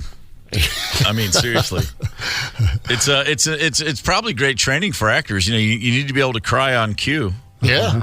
Yeah, I worked for Rent a Mourner for a while on the side. If you're in, but then again, it can't be that. If you're in a room where there's already mourners and it's already a sad occasion, I could see myself. I could pull it off. Sure, I could work up some tears. Yeah, I'm an empathetic guy. I'd read the room, feel it, get kind of sad. I'm just thinking of hiring some guy to dress up like Dracula. Shake his fist at the sky and go, why? Yeah, the overactor, when you get the someone there doing a Jim Carrey and just wailing and throwing themselves on the casket. And just taking it a little too far. No, it's all in good fun. If you can't leave the people behind with a laugh, what good are you? I mean, come on. The Irish guy that put the recording in his casket. Yeah, best. We've had a lot of fun with that audio. Speaking of a lot of fun, Jeff Dye is the Acme headliner, and he's going to join us before 9:30. Coming up here in about 15 minutes, we're going to tell you why one man is suing 50 individual women. One man suing 50 women. Why? Hang tight. It's the KQ Morning Show, 92 KQRS. Zep, Tony, Candace, and Steve Gorman are the KQ Morning Show. 92 KQRS. I'm Steve Gorman. This is the KQ Morning Show. It's Friday, March the 22nd. If you are awake and if you have looked out a window, especially if you're already in the car, be safe, be careful out there. The weather, she did come overnight. Finally, some snow. It's not too crazy right now. There's a chance we're going to get pounded again over the weekend. Up to as much as 12 inches on Sunday. Holy. I'm reading. No. Up to as much as. You guys are crazy. I'm just telling you what the good old weather folk are telling me. Now, I get on the weather folk hotline, and I don't even know what I'm talking about. Liars. Yeah. Yeah. Nothing wrong with a foot of snow in the spring as long as it's, 75 the next day. Sometimes, I remember one year, we got something like that. It was like a foot of snow, and it was 81 on Monday. But that's not the case. No, we're looking this at we're time. going to be, but if it does come in Sunday, Monday, snow precipitation is certainly in the forecast, but it's going to be in the 40s already, so it's going to be it's not as bad as it could be. Pretty much in the 40s every day but Wednesday next week. So whatever comes won't be around long. We got that going for us. Well, maybe. I mean, could they turn this into a snow day, Tony? They slowing up the schools today. I haven't checked that in the news, but this might be a good old-fashioned one more time play out in the snow kind of deal. I know they're don't hoping do for that it anymore. I feel like even if they do get a snow day, you have to do online learning now. That's whatever. If your parent puts you in front of a computer on a snow day for online learning, take an absence. Let the kids get out and play. Let them be kids. It's Minnesota. They've got to grow up to love snow. Otherwise, they're going to be like Candace, and they're going to hate it. They're going to hate where they live.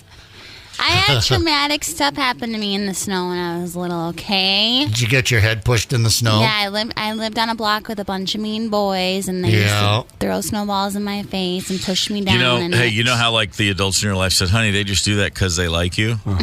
They were lying. They're just jerks. Yeah. They're just jerks. They didn't like you at all. Yeah. They hated you. They resented your presence. Yeah, probably. Yeah, no, I mean, it's funny. That's all I know is this.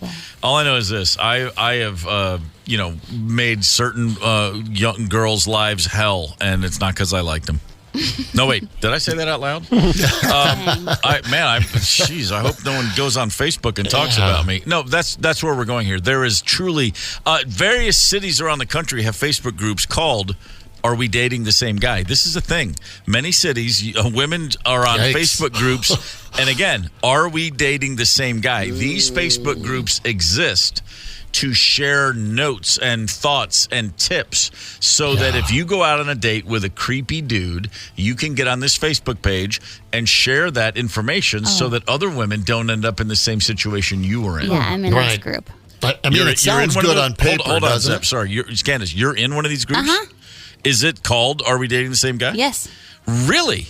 Yeah. Wow. Do you believe all the accounts, or do you think some people are on there just making stuff up? I don't think people are making stuff up, but I do think. Good God. What do you mean? I mean, on the internet, you don't think people are making stuff up, that people aren't taking advantage of this. Well, so people will post a picture, like I'd post a picture of you, Zep, and I'd be like, what's up with this weird guy? I hear he sweats a lot. And then they would be like, they would have got me for sure. And then people would just comment on that. So, yeah, I mean, the commenters could for sure lie. Got it. Okay, but so this is the thing. I'd never heard of it, but then again, not only am I not a woman, I've not been on the dating scene since the 80s, for God's sakes. But there's one in Los Angeles. There's a, Are We Dating the Same Guy group in Los Angeles, and there's a dude out there whose name, because he filed a lawsuit, we know, is Stuart Murray. And Stuart Murray is a little fella, at least on the inside, because he is now suing up to 50 women because they made negative comments about him on this Facebook group.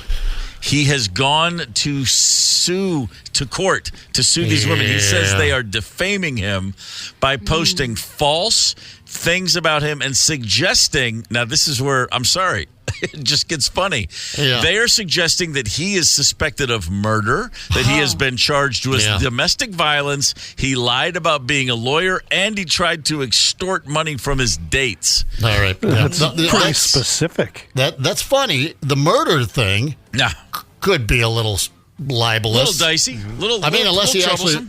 Unless he actually murdered someone, you probably shouldn't be posting it on Facebook. I know. You might want It's to call crazy. the authorities. Has been charged with domestic violence. Lied about being a lawyer. He probably did that, extorting money from his dates. What do you mean? He let you pay and stuff. Somewhere. But see how these things jump the tracks. Yeah, exactly. I like women holding men accountable now that I'm not dating anymore. But you can't accuse a guy of murder for crying out loud. I have my issues with this page. I'm just in it now to follow along with some drama. Mm-hmm. And sometimes, when I was on dating apps, I've seen some guys that I've could have gone out with on this page. I had a point. Something about your butt. Oh, I wouldn't post in this page because if you want to post about someone that you're dating because you're unsure, then you probably shouldn't be dating this person. If he's giving you red flags and he's giving you weird vibes, and why just break it off? Why do you want to dig so bad? That's more on you, girl, than him. Probably. Wow. Yeah, but guys like this do listen, serial daters out there and just real scumbags, and they take advantage of women. And I'm not talking about in maybe a felonious way, but I'm just talking about, just being a big D-bag. And so I like the fact they calls this out, but there goes the internet again, that keyboard courage. Now we don't even know if some of these are even women. I can set up an account as a woman, get on this Facebook page and go, and you know what, he murdered just to be a jackwagon. One of the defendants who is named and who has come clean and talked about the fact, her name is Olivia Berger. She said the majority of the women he named in the suit have not actually met him in person. Some of them only made passing comments or reactions to other posts about him. Some of them simply liked other comments. And if you liked a comment, he'd put you in the lawsuit as well. So, this guy. Granted, now this woman, Berger, is one of the people who met him in person. They met on the dating app Tinder, and she says, and she gets right to it. She goes, he ranted about conspiracy theories and other topics. He was arrogant and smug, typical bad date behavior. And I want to emphasize, I had never had a date like this one ever before. And she started this thing. She's coming out and saying, look, yeah, I said all these things and they're all true, and he can't deny it. Now, this guy's quote, this will give you pause too. Because, okay, women, you can't just pile on and start accusing someone of murder and saying crazy things. However, this is a quote he gave. These are women with whom I had little to no interaction. In every case of interaction, I rejected each one of them and cut them off quite swiftly. Instead of going their separate ways, they went on for months and years to spread misinformation about me and countless others. Their actions were deliberate, and now they're playing the victims. I cut them off quite swiftly. He said, she said. There's not a lot of truth probably from a lot of this because it also happened online, and it's so murky. But you know what you did, dude? Now you've pointed out to the world that you're probably a douchebag and everybody's paying attention to it. If you just let it go, it would be some women on there using it for whatever it is. And the jerks on there, the trollers on there, just they come and go. They're insignificant, but you've given them all this power, and there's very little precedent in these kind of lawsuits. So it's probably it's not going to manifest itself into anything, but it kicks the conversation around. I'm just trying to think about it. If you're this guy, if all of this is false, and if you're not that kind of person at all, you kind of have to just, like you said, if you don't mention it, you don't sue it, if you don't add any attention to this, you may be on a date with a woman and you may be having a perfectly fine time, and then she might go oh wait, hang on, I just thought, is this you? And the only way through it is, I don't know why that's on there. It makes me kind of sick to my stomach, but what are you going to do? What am I going to sue somebody? I mean, if you're really not that guy, I think most people could figure that out on their own. If you are that guy, and that you're gonna turn around and sue people for liking comments on Facebook. I think if I'm into the person, I'm on a date, it's a good date, I would say, well, actually, I'm aware of that. Thanks for bringing it up. I would just say, let's go out for a couple of dates, get to know me a little bit better, and I'll show you why that's completely false and just one of these weird things that happen. I don't know, but there are ways around it other than suing 50 women and turning it into a national conversation. And his picture's everywhere now. I mean, sure you're is. the guy. you're not only now if I go out on a date with you and things don't work out, I'm afraid you're going to sue me. So I think you made things worse. This came out on TikTok on March 13th. I decided not to, introduce it to the show because it seemed a little fishy to me, but it really went viral, and there is an end to the story. Listen to this woman on TikTok. If your fiance just went on his bachelor trip to Las Vegas and was at the MGM Wet Republic pool yesterday, Sunday, March 9th, he cheated on you. And also, I went to test the waters because I wanted to find out his Instagram so that I could DM you. And so I went over and I just said, like, hi, like, where are you from, whatever. And he was super flirty and didn't. And I said, oh, are you the one getting married? And he said, supposedly, something like that. Their entire group was wearing pink hats.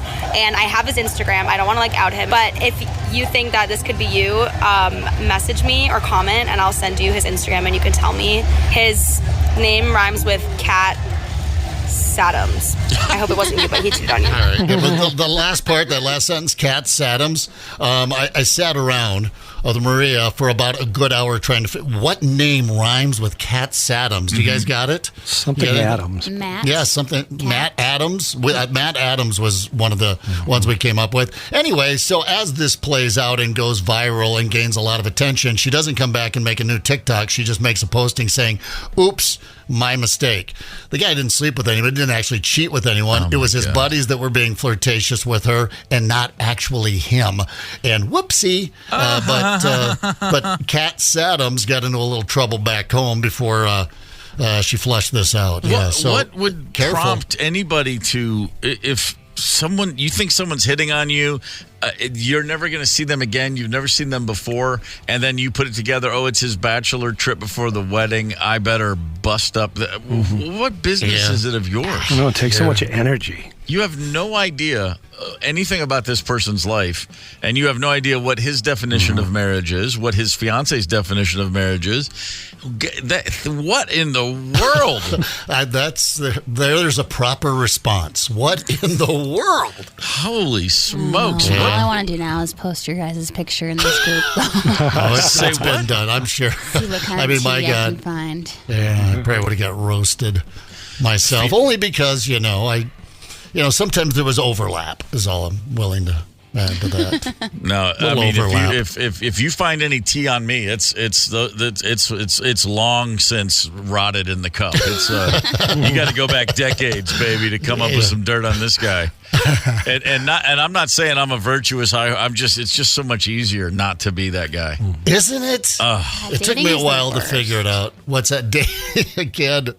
Yeah, no, you're right. It's there for a while. I kind of looked at it as, I'm not playing as much softball anymore or whatever. It was kind of a sport. It was a thing, but yeah, it grinds you down. And yeah, if you have any bit of conscience at all, it eventually gets you. But dating, it's a grind, and it's kind of nice when you get to that point in your life where you can put all that crap behind you. If you can get to that point. I know there are women in Atlanta who got together back in the day and would say, like, oh, Steve, the guy works at the record store. He's a nice guy. Did you go out with him? I did. You did too? Yeah. How was it? He's a nice guy. I think he had a lot of gas. That was the consensus. I think I couldn't tell, but I got the idea that he kept leaving the room to fart. Yeah, it would be that kind of stuff.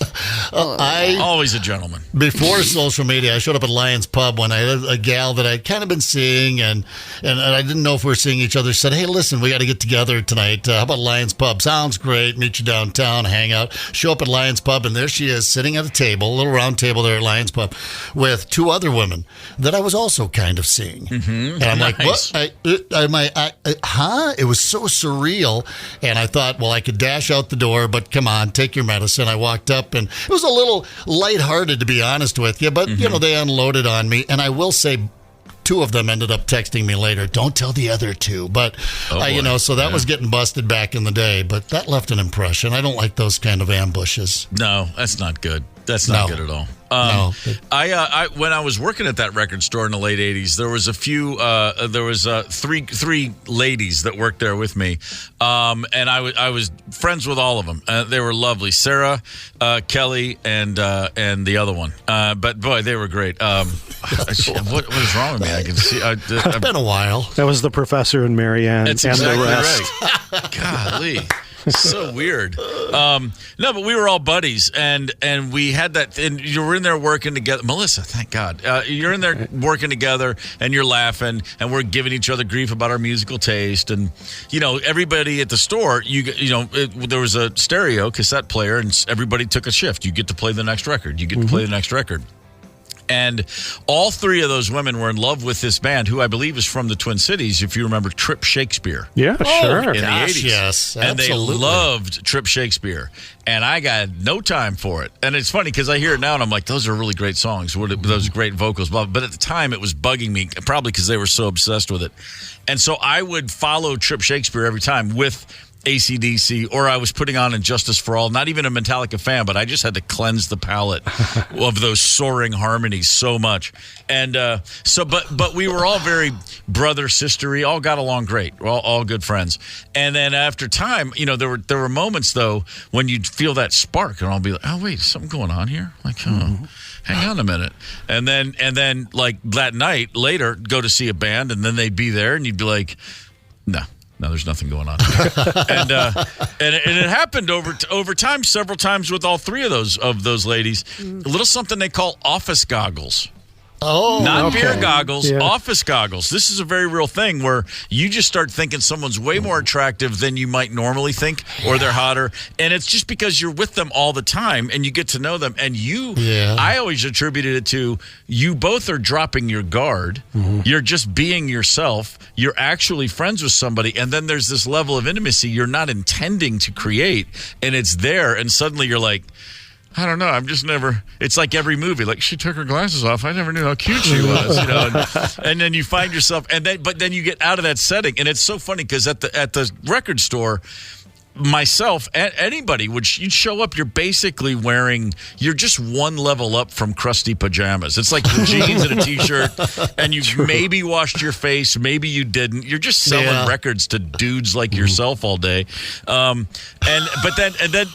I'd see any of them out when they're dolled up, and I'm trying to look good, and it'd just be like, huh? No, what the hell? But it's a very much a real thing. Coworkers, but I'd never heard that term. I just saw it. Office goggles, because beer goggles, of course. No, of course. The most realistic goggles on earth, beer goggles. But this one absolutely just jumped out at me, and I was like, oh, I completely relate to that. And then it's kind of like every couple of years there's a new tennis player that hits the scene, and every dude is like, oh my God, have you seen Courtney Komaskahova, because they're always from Eastern Europe. And my son is now of that age, and he and his friends will be like, oh my God, this Bulgarian tennis player. And that was the same thing when I was a kid. Whoever it was. Oh yeah. And then you can find yourself, like, I remember when Maria Sharapova hit, like in 2003 or 4, and the whole world fell in love with her. But like most of these athletes, you see them in that realm, and you just think that's the most beautiful woman I've ever seen. And then you see them out at a club in street clothes, and you're like, It's not the same. It's just something weird about the way you're attracted to somebody. And the work thing, so true. You just find out.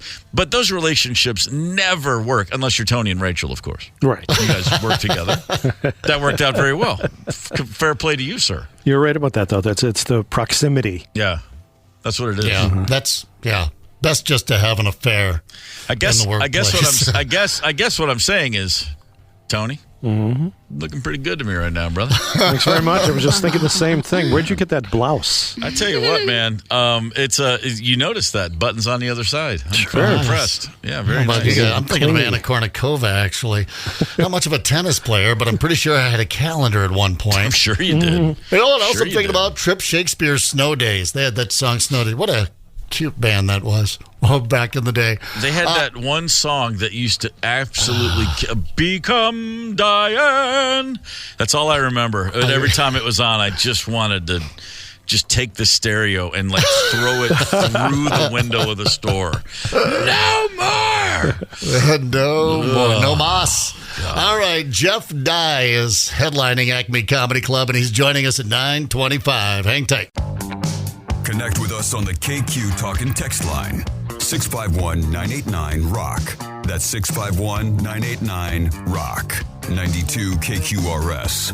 I'm Steve Gorman. This is the KQ Morning Show, Friday, March 22nd. And hey, tonight and tomorrow night, if those numbers are jumping out at you, if you go March 22nd, what's that? That's the night you can go see Jeff Dye at Acme Comedy. Tonight and tomorrow, both 7 and 9:30 p.m. Jeff Dye is in studio right now. Good morning, Jeffrey. How you feeling, my man? May I go with the formal Jeffrey? Yeah, I like Jeffrey. Why not? Yeah. I mean, it's my birth name. Yeah. It's nice, and it's not a GEO, it's a JE, like the way it's supposed to be. Yeah, it's got 0 miles on it, that name. I'll tell you what, Jeff, everyone's using that, but Jeffrey. See, Jeffrey's nice, a little more dignified. It's like 3 IQ points right away. I feel like that, Boom. Yeah, we got to respect this guy. We did. That's exactly right. We just heard, this is weird. We just heard Old Time Rock and Roll. How old are you? Do you mind my asking? I'm 41. So Risky Business, you're familiar with that movie? Sir. It probably came out right around the time you were born, now that I think about it. Yeah, good movie. When you were in high school, if your parents left you alone, would it have ever occurred to you to dance around the house nearly nude listening to music? No. Has that high school kid ever done that ever? Never. And by the way, it's a great movie. It is a good movie. But that one scene, probably the most famous, is the one part that always bugged me. It doesn't make a lot of sense. Although the older I'm getting, I do dance around now. Is that true? Yeah, I find myself dancing around.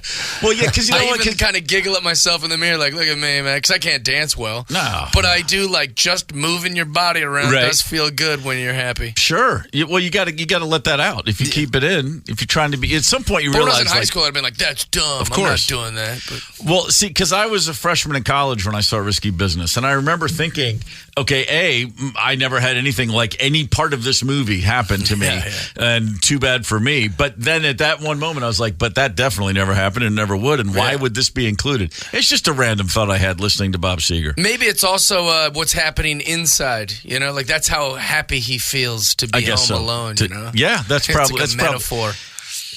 All these years, I was looking for an explanation. You may have just provided. Thank you. That's how he feels. That's like it's. You know what that feels like? It feels like I've been waiting on that sneeze all day, and I finally got it out. And I'm like, that was worth the wait. Hope it helps.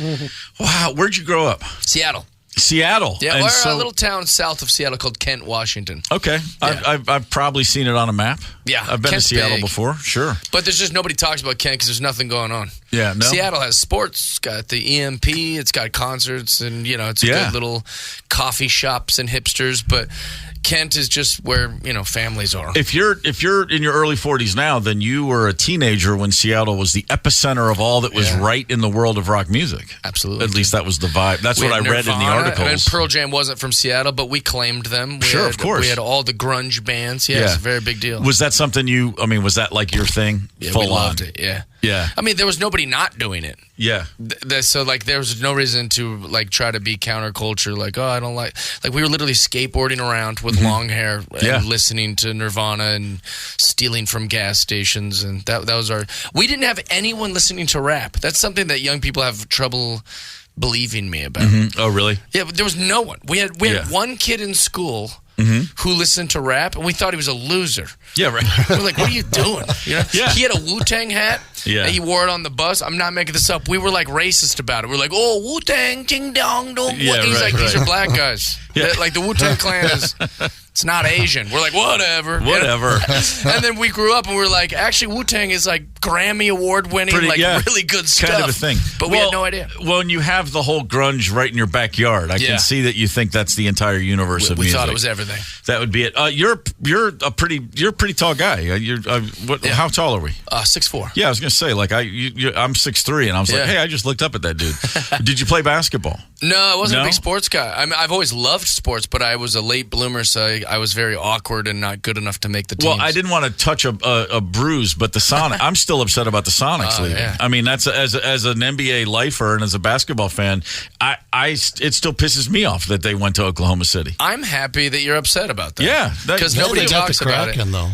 What's that? We got the Kraken, We did earn a hockey team recently, and hopefully the Sonics will be back, and this will just be a boring story we tell our kids someday. That's right. Where we go, there was a time when the Sonics left, and they're going to go, we don't care. But I worked with a girl last week. She was my middle act. She was so funny. She goes, she said to the crowd in Seattle, I did my homecoming shows last weekend, and she opens for me. She goes, I'm from Oklahoma, home of the Supersonics, and the whole place. Oh my God! Just booed her. Yes. But it was a great joke. That is a wonderful joke. Yeah, and I moved to LA. So I moved to LA in 2008 from Seattle, and that was the same year the Sonics left. That's right. So I kind of just adopted the Lakers, and I don't feel as bad about rooting for the Lakers because I've been in LA since 2008. The thing that I think a lot of people are surprised by when you go to LA. I used to live in LA. I've been going there a lot since 1990. The first time I started going out there a lot. No one thinks of it as a sports town. Laker fans are intense. Yeah. And Dodgers fans are intense. Like, as much as any Celtics fan or Red Sox, you always think about these sports towns like, Cubs fans are nuts. Man, people in LA love those teams. Dodgers fans are mean. Yeah, they're crazy. Yeah, the Seattle Mariners played the Dodgers for like the first time. I'm sorry, I'm laughing. Mariners fans, just the nicest group of guys. I know. We're the most harmless. I've been to Mariners games. I've been to sporting events in Seattle. It's like the exact antithesis. We're the very sweet, very we've never hurt nobody. It's a lot like here. Like you go to a Twins game. It's just like everybody. But at least the Twins have had some wins. That's the true. Seattle Mariners have, the only team in Major League Baseball to never make a World Series. Like we're like literally losers. But I was at a Dodgers game. It was the first time the Mariners ever played the Dodgers. And I don't know what year it was, like 2015 or something like that. I went to every game. I went to all four because I was like, the Mariners are at Dodger Stadium. This is awesome. The Dodgers swept us. Not a single game was close. We lost mercilessly to the Dodgers. And people were like, get out of here, you Mariner punks. Y'all will beat that. And we're like, dude. You just wiped us off. We're nothing to you. Like, what is the problem? Like, they were just so mean to us. That's really great. Not quite the same when you grow up around fir trees and the pastoral beauty that is the Pacific Northwest. Yeah, you're we're like little woodland creatures. Little vegetarian woodland creatures. That's exactly right. The first time I ever went to Seattle, I just remember thinking I knew it was out here, but man, it's out here. It's far. Oh yeah. From anything I knew in life at that point. Like, you get up to that part, it does feel like another part of the planet for sure. Yeah. Everybody in all these towns is talking about like political issues and, trans lives and Black Lives Matter, and we're up there talking about Bigfoot. We have no idea about anything. We go, I think pixies are real. Yeah, right. Sure. That's like we're in the woods. Yeah, there's some great sushi and all kinds of woodland nymphs running around. That's it. It's not a bad place to be. So you've been on the road. You've been doing comedy for a while now. Yeah, a long time. I mean this respectfully. What in the world happens to make you think I want to get up there and be in front of strangers and make them laugh? I mean, that's not an easy thing to do. Tons of attention, That's what you're looking for. Attention, yeah. Yeah, you get laughs as a kid, and you're like, this feels good. It was the only thing I've ever really been good at. Really? So my parents are poor. Grew up very broke. I wasn't athletic. Definitely wasn't smart. I had dyslexia, which I used as an excuse to not even try to read. Ever plug a guitar in and try to make something happen? I tried to do music. I have no rhythm. It's not there. I really love music, but I love being a fan of music. I've never saw it and thought I could do that. Bless you for knowing your lane. Yeah, just where a big music fan is of concerned. it. Yeah, I'd rather be the guy that buys your tickets and watches you do it. Sure. I don't need to be up there. I don't even do karaoke for that matter. Like I'm just like, let's watch someone else do it. But I was always a class clown and a goofball, and that can be a really lucrative job. Sure, yeah. It works. Acting much? I mean, is that a part of this sucks. too? I hate it. I've done it a bunch. I've been in movies and TV, and I hate it. It sucks. It's just not that fun. And actors aren't great to be around. No. They suck. They have no idea who they are. Yeah. You'll talk to them. They're like, why is he talking like that? You're like, like people talk? The way people engage with each other about subjects. So you don't spend your days trying to get into character. I hate it. Yeah, I've been fired by every commercial agent I've ever had because I just have too much pride as a man. They'll be like, they'll hire me like, we could make a lot of money off this guy, and then like they'll email me the next day like, hey, can you dress like a pirate and go to Hermosa Beach in an hour? And I'm like, never. No, I'll never do that. No, you saw Fast Times at Ridgemont High. And they're like, all right, never make the pirate then. suit look cool. Doing that. Yeah. No, forget that. Jeff Dye is at Acme tonight and tomorrow night, 7 and 9:30, both nights. You've been to Acme before. It's a great club. I love Acme. And it's a great comedy town. I would say top top 10 comedy clubs in the world, and if you take away New York City and LA, because that's kind of unfair, right? I'd put Acme at top 3 in the world. Yeah, it's so good. How far have you taken this comedy career internationally? Where have you been? Not far, not much. I've been to over 50 countries, but it's because I had a travel show on NBC with William Shatner, Henry Winkler, George Foreman, and Terry Bradshaw. It was called Better Late Than Never, and I took these 4 guys. I'm sorry, you just dropped something. Yeah. Whoa, 4 of the biggest names imaginable. Those are my boys. Yeah, hell yeah. Yeah, it was called Better Late Than Never. I was the young guy that took them to a bunch of different countries. So season 1 was in Asia, and season 2 was in Europe and Africa. I remember this 2017, something like that. The welcome, and so I brought those guys all over. Hong Kong, great. So fun show. By the way, I'll just I want to hear what you're going to say, but I met Henry Winkler once, and then we had him on the show last year. But I met him 20 years ago at a studio in L.A., and I've never met a nicer, just the sweetest dude on the planet. Yeah. I mean, like, shockingly so. Like, you're just legitimately the nicest guy in the world. He's an awesome guy. Yeah, I always push back on that a little bit just because he has so many other qualities that no one wants to talk about. He's very funny. Right. He's smart. He's a good family guy, great dad, an amazing husband. I met him with his son. That's how I met him. People in Hollywood have been with their wives since, throughout the whole thing. Right. Because I think the way, like, we talk about Taylor Swift goes, that people say, Taylor Swift only writes about her ex-boyfriends, So does everyone. Yeah. So does Katy Perry. So does, so everybody's writing about love. But for some reason, Taylor Swift gets painted with the only writes about her exes. Yeah, right. That's everyone. That's every artist. That's the whole. That's why you have exes. Someone along the lines said Henry Winkler's the nicest guy in show business, and we've all now subscribed to it. Well, but Terry Crews, maybe the nicest guy in show business. Could be. Yeah, but more likely to put you in a headlock. I love Terry Crews. He's like one of the nice guys. But Bill Bellamy, one of the nicest guys in show business. Henry Winkler, amazing human. And you went to 50 countries with this group of people. Well, not with them. I've been to over 50 countries, but I took them to a bunch of different countries on NBC. It was really, really fun. But as far as stand-up, I've only done stand-up in Canada and America. Got it. Yeah, I think we did one in Marrakesh. But, really? But it was just for TV, and it was just like our camera crews was in the audience. Got it. That sounds like a pretty great gig, though. I mean, just running around, going to different places with these guys. It was a dream. Yeah. It really was. So, it's such a pedestrian thing to ask, but I've been asked this a lot of times. Favorite spot, not favorite spot. What was the most surprising? I didn't know I was going to like it like this, or I just had no idea what to expect. Spain is beautiful. That's always my answer. Yeah, Spain is really good. They don't like it when you say it's like Mexico, but it is a lot like Mexico. Historically, they're not crazy about me making that comparison, but it felt like a nice Mexico. I first time I went to Spain, all I knew about Spain was what I'd read from Hemingway, a few of his books, which is good to know. It's changed a little bit. But a little bit. Let's hope. I went there the first time in '91, and You're like, Hemingway didn't mention all this technology. He did not. He didn't mention all these this micro food. No, but what this is how I've always described it. What I thought Italy was going to be turned out to be Spain. If that makes any sense. Italy was not what I expected. So I don't know. Well, I don't know.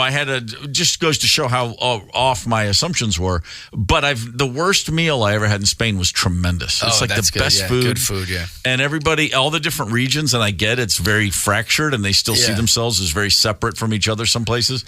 But I've just had a great time anywhere I've ever been there. And I was annoyed at how good looking everyone was. It's kind of discomforting. It's a lot. Yeah. I'm not an ugly guy by any means, but I went into this like club at like 2 a.m. Well, we were there at like 11, but the club doesn't even start till 2. Yeah. And it's this famous nightclub where it's like, they're like all the most beautiful women in the world go there because all these soccer players go there. Okay. And so these girls are excited to meet. Like, so all these models, and it's just a bunch.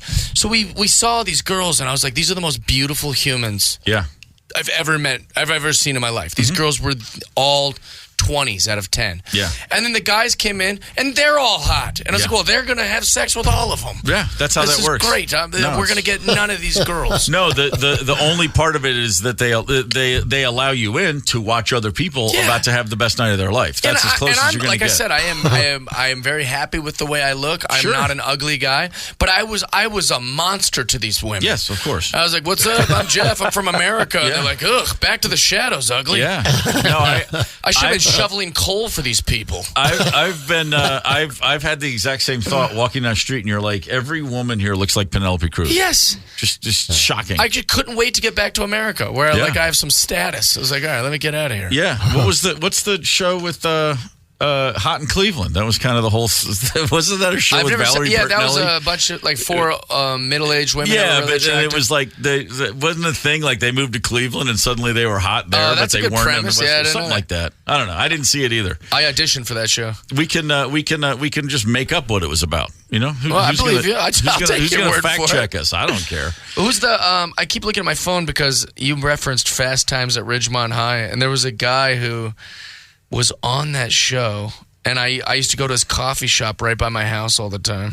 Oh, really? He opened a coffee shop, and he was the best human I've ever met, but the worst coffee shop owner. Oh, not the worst. He would just not be open and put like a sign on the door like, I went to the beach. You're like, that's not how businesses work. Yeah.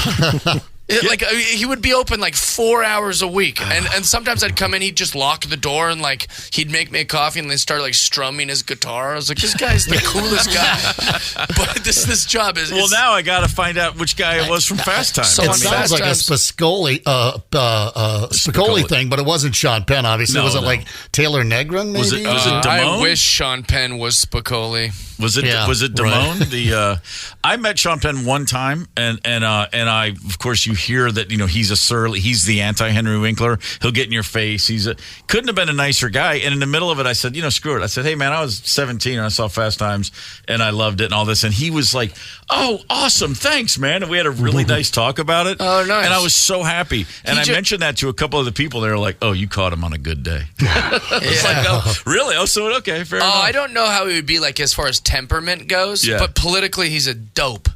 He just thinks, since I'm famous and I've got tons of money, I'll be the one to take down El Chapo. You're like, you're an idiot. You don't know stuff. Like, I think, I don't know what happens when people start getting some money. All of a sudden they think they're enlightened. Like, he's a very annoying guy. His name is Robert Romanus. Oh, wait, yeah, that's Damone, right? He plays the ticket scalper on Mike Fast Damone. Yes, absolutely. That's funny. Mike Damone, yeah. I never knew that he opened a coffee shop, but this is an entirely true story. I saw him once, and it was at a Starbucks. That's where I saw him. He's the coolest guy. At a coffee shop on Ventura Boulevard. Yeah. Starbucks right there in Sherman Oaks. And I sat there and looked across. This is 20 years ago, but so 20 years after Fast Times, but I'm like, oh my God, that's Damone.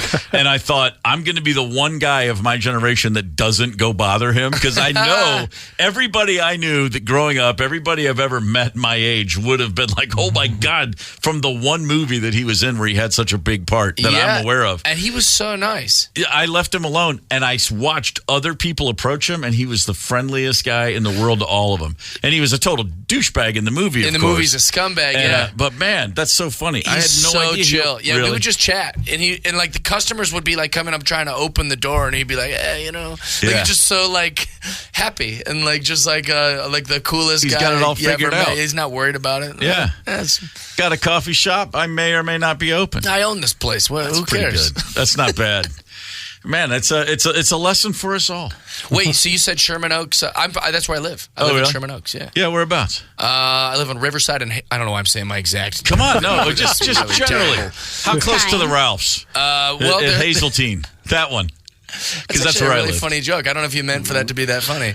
There's 95 Ralphs. Yeah, I know. In But that's why I had to say the one at Hazeltine. Perfect. It's like saying in Seattle you live by Starbucks. Yeah, we exactly. have 90 million Ralphs. That's very true. Yeah.